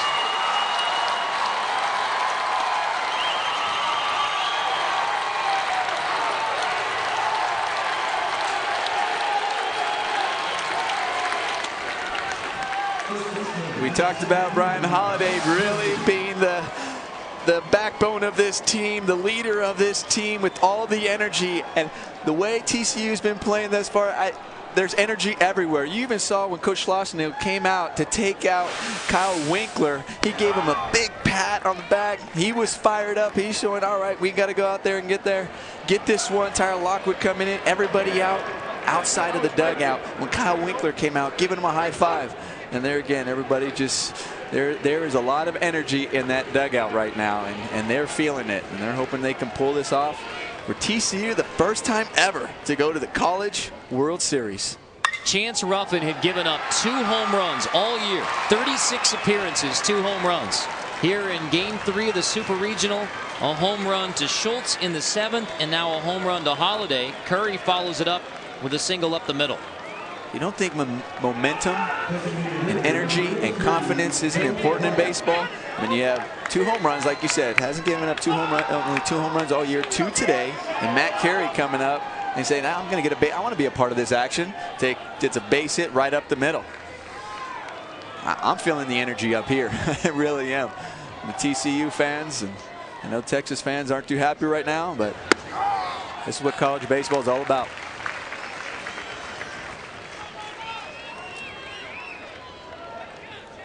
Until Jim Schlossnagle took over the TCU program, only twice had the Horned Frogs even been in the baseball postseason. Now they're in a super regional for the second straight year. Nomar, they came down here to Austin last year. They won Saturday after losing on Friday to force the Sunday, lost the Sunday game, Texas into the College World Series. But you got the feeling from all of the TCU Horned Frogs we talked to, they felt like 2010 was a different year, different feel for this ball club as White flies out for out number 2. You're right. When we did talk to him, and Coach Schlossnagle was really talking about, I think experience and being there before has helped them a lot. Critical game 4. Boston showed their heart in a total team effort. Now it's a best 2 out of 3. The NBA's most storied franchises head for another fantastic finish. Game 5, NBA Finals. Lakers Celtics ABC tonight, 8 Eastern. Coverage begins with the GMC Sierra NBA Countdown at 7:30 Eastern. Best 2 out of 3 in the NBA Finals. Best 2 out of 3 here. TCU won on Friday 3-1 behind 7 2/3 innings pitched from Matt Perk, the freshman lefty. Then were blown out on Saturday 14-1. And you come back on Sunday. It was a 1-0 lead in the 7th. TCU has turned that into a 4-0 lead against the best relief pitcher in college baseball by just about all accounts, Chance Ruffin. They have. We talked about yesterday when we were going late in that 14-1. We were talking about, okay, now what do you tell your team? Say, settle down. Let's just go out there and play good baseball. We made some mistakes early in this game. It cost us some runs, but let's get back to playing fundamental baseball. Let's get to the defense, know what we're capable of, so we can carry that over into tomorrow's game. And they have. They played excellent defense today. They're getting some great hitting, and they're needing that because there was some great pitching by the Texas staff. Milner and Thomas now warming in the Texas pen.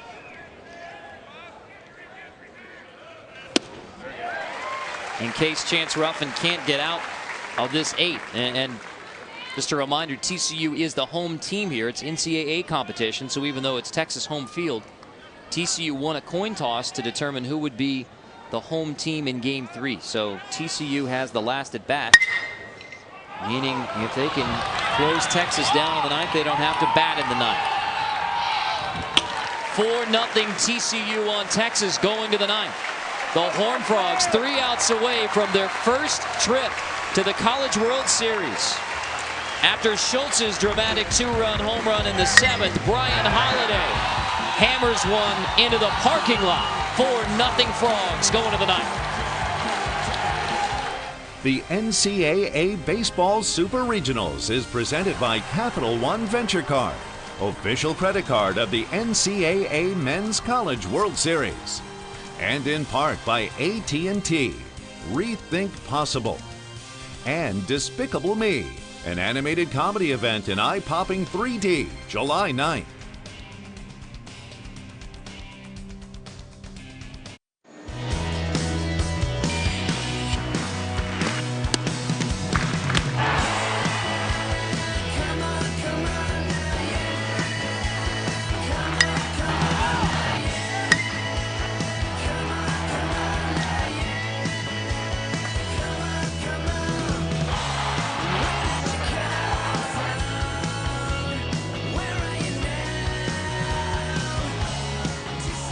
Ninth inning in Austin, Texas. TCU 3 outs away from its first trip to the College World Series, leading Texas 4-0. Carter Blackburn with Nomar Garcia-Parra.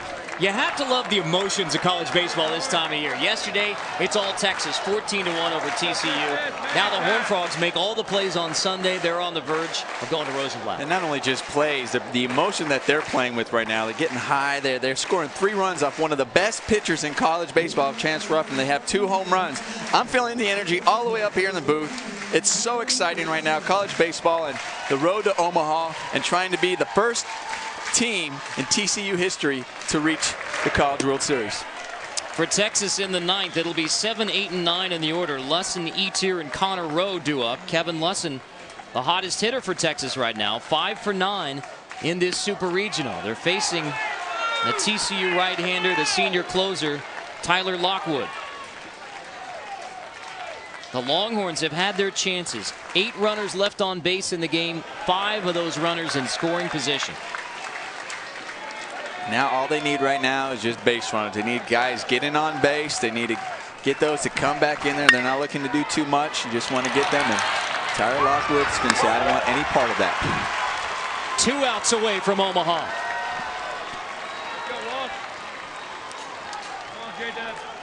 The most difficult part right here is trying not to let the emotions get the best of your TCU, because you're feeling it right now. You know there's still 2 more outs.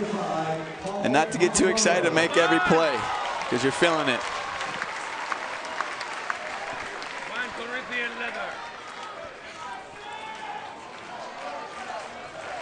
Montalbano, the pinch hitter for Texas now, with 1 out in the 9th. Pinch hitting for the second baseman, Jordan Etier. Here we go, Montalbano. Montalbano singles into center. A pinch hit 1 out single gives Texas its first base runner here in the 9th. That's a good job at Paul Montalbano right there. Coming in cold, hasn't played all day. I'm going to come pinch hit. I got to keep this inning alive. He doesn't do too much. Takes that ball right back up the middle.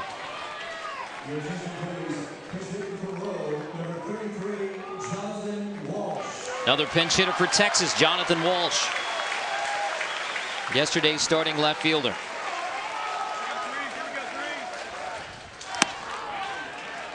Looks at a fastball strike from Tyler Lockwood, who saved the Friday win for TCU. A 3-1 victory on Friday for the Frogs. They lost 14-1 on Saturday.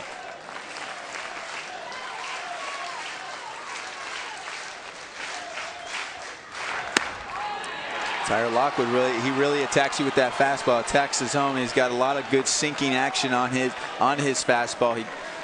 He gets a lot of ground ball outs. He's got a curveball that he'll throw kind of show me at times, so he can come back to that fastball, and it's been really effective. You got to be ready in the box swinging. Second straight year we've had a Game 3 in a Super Regional between the TCU Horned Frogs from Fort Worth, Texas, and the Texas Longhorns from here in Austin. That was Matt Perk walking around in the bullpen. He was getting warmed up in case Lockwood can't close out the 9th. So Perk, who went 7 2/3 on Friday, warming in the TCU pen just in case.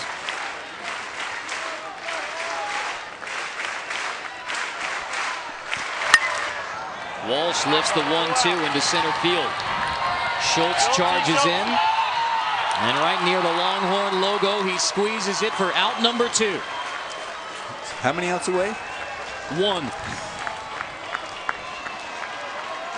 So I know the TCU fans have been hearing us with the countdown this whole series, and I'm like, gosh, we started it early. I think we started it at 9, counting down at 9 outs left to reach the College World Series.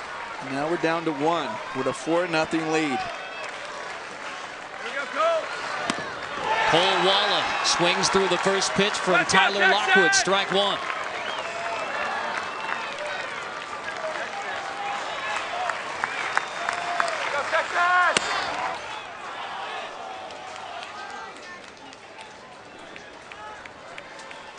Tyler Lockwood really wanted that pitch. It was a good pitch, kind of came down, just kind of fell down just a hair out of the zone, trying to catch that outside corner. Base runner moving over to second, not an important runner. Let's worry about defense, don't move. Let's just get this guy out right here so we can go to Omaha. Lockwood catches the outside corner. TCU is a strike away.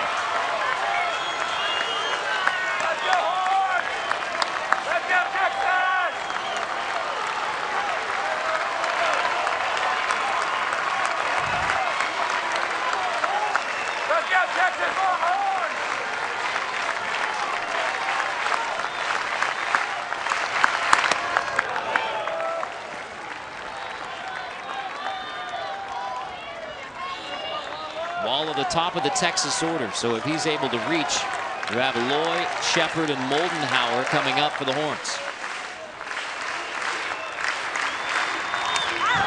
Foul tip.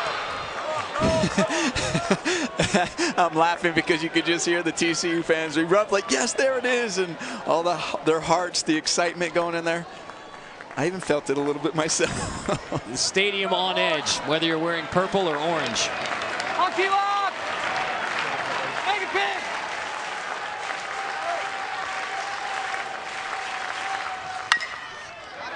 Back up the middle.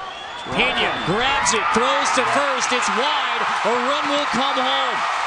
Walla's down to second. Texas is alive in the ninth. A run crosses to make it 4-1. And Walla is down to second.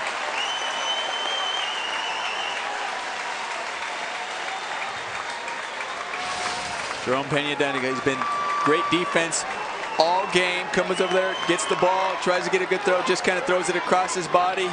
First baseman couldn't pick that up. Matt Curry over there. It's a tough play all around. They're okay. You make the error. It's all right. 1 run scores. You're still 1 out away. The key right now is when you have to think about it is the batter on deck is a tying run. Not the batter, not the guy at second. Don't worry about it. Let's just get this batter and let's get out of it. That's what you have to think. That's what the coach is telling them out there going out on the hill. Or he may be just saying, relax. I don't know. He's like, hey, come on, let's go do this. But that's what you assumes, like, hey, guys, it's all right. We're all right. We're still in a good situation. Now we realize how important those home runs by Aaron Schultz and Brian Holiday are right now. 3 runs across in the last couple innings for TCU on the home runs from Schultz and Holiday. So instead of a 1-0 game, it was a 4-0 game headed into the ninth. Perk is warmed and ready in the TCU pen, but Lockwood remains.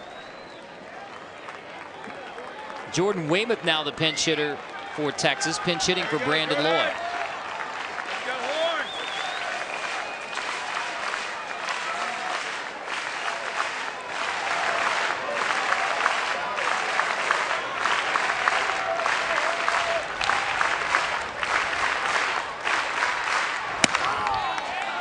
First pitch, fastball strike from Tyler Lockwood.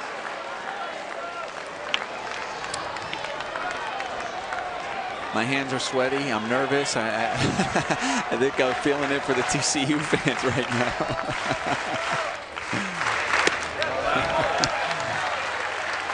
Here we go, Texas! 1 out away as Cal State Fullerton was last night before UCLA came back. Eventually won in the 10th inning and forced game 3. There's not another game left in this series. It's all on the line. Lockwood comes in. 2 balls and a strike on Weymouth, the freshman pinch hitter.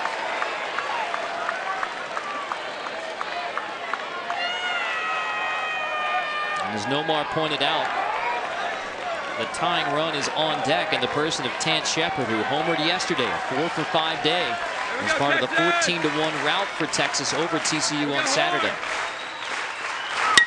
Weymouth rolls the 2-1 pitch. Pena fields, throws, and for the first time in TCU baseball history, the Horned Frogs are going to Omaha.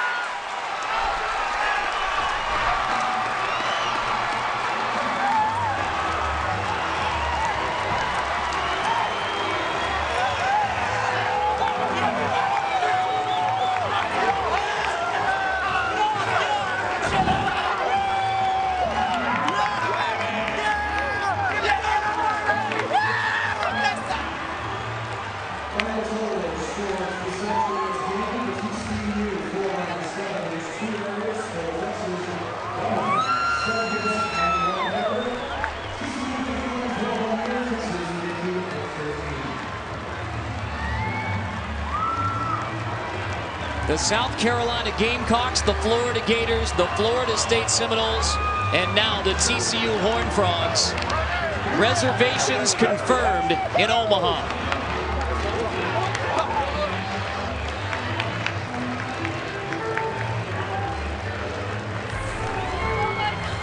TCU advances to face Florida State at Rosenblatt Stadium. Bottom half of the bracket, it's Florida advancing UCLA and Cal State Fullerton game 3 later tonight. The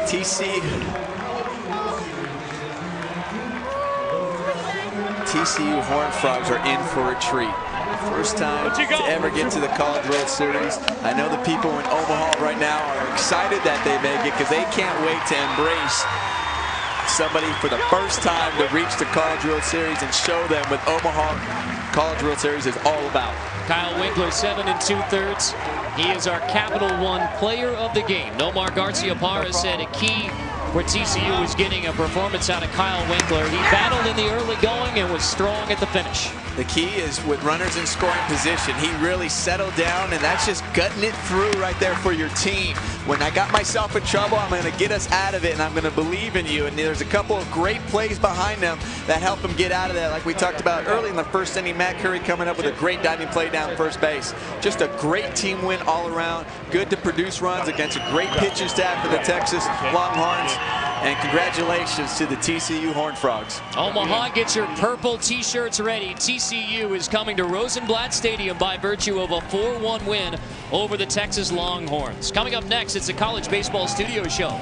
Graham Weinstein and Will Kimming coming up 7 Eastern on ESPN2. Clemson versus Alabama. This has been a presentation of ESPN, the worldwide leader in sports. For Nomar Garcia-Parra and our hardworking crew in Austin, I'm Carter Blackburn. TCU on to Omaha.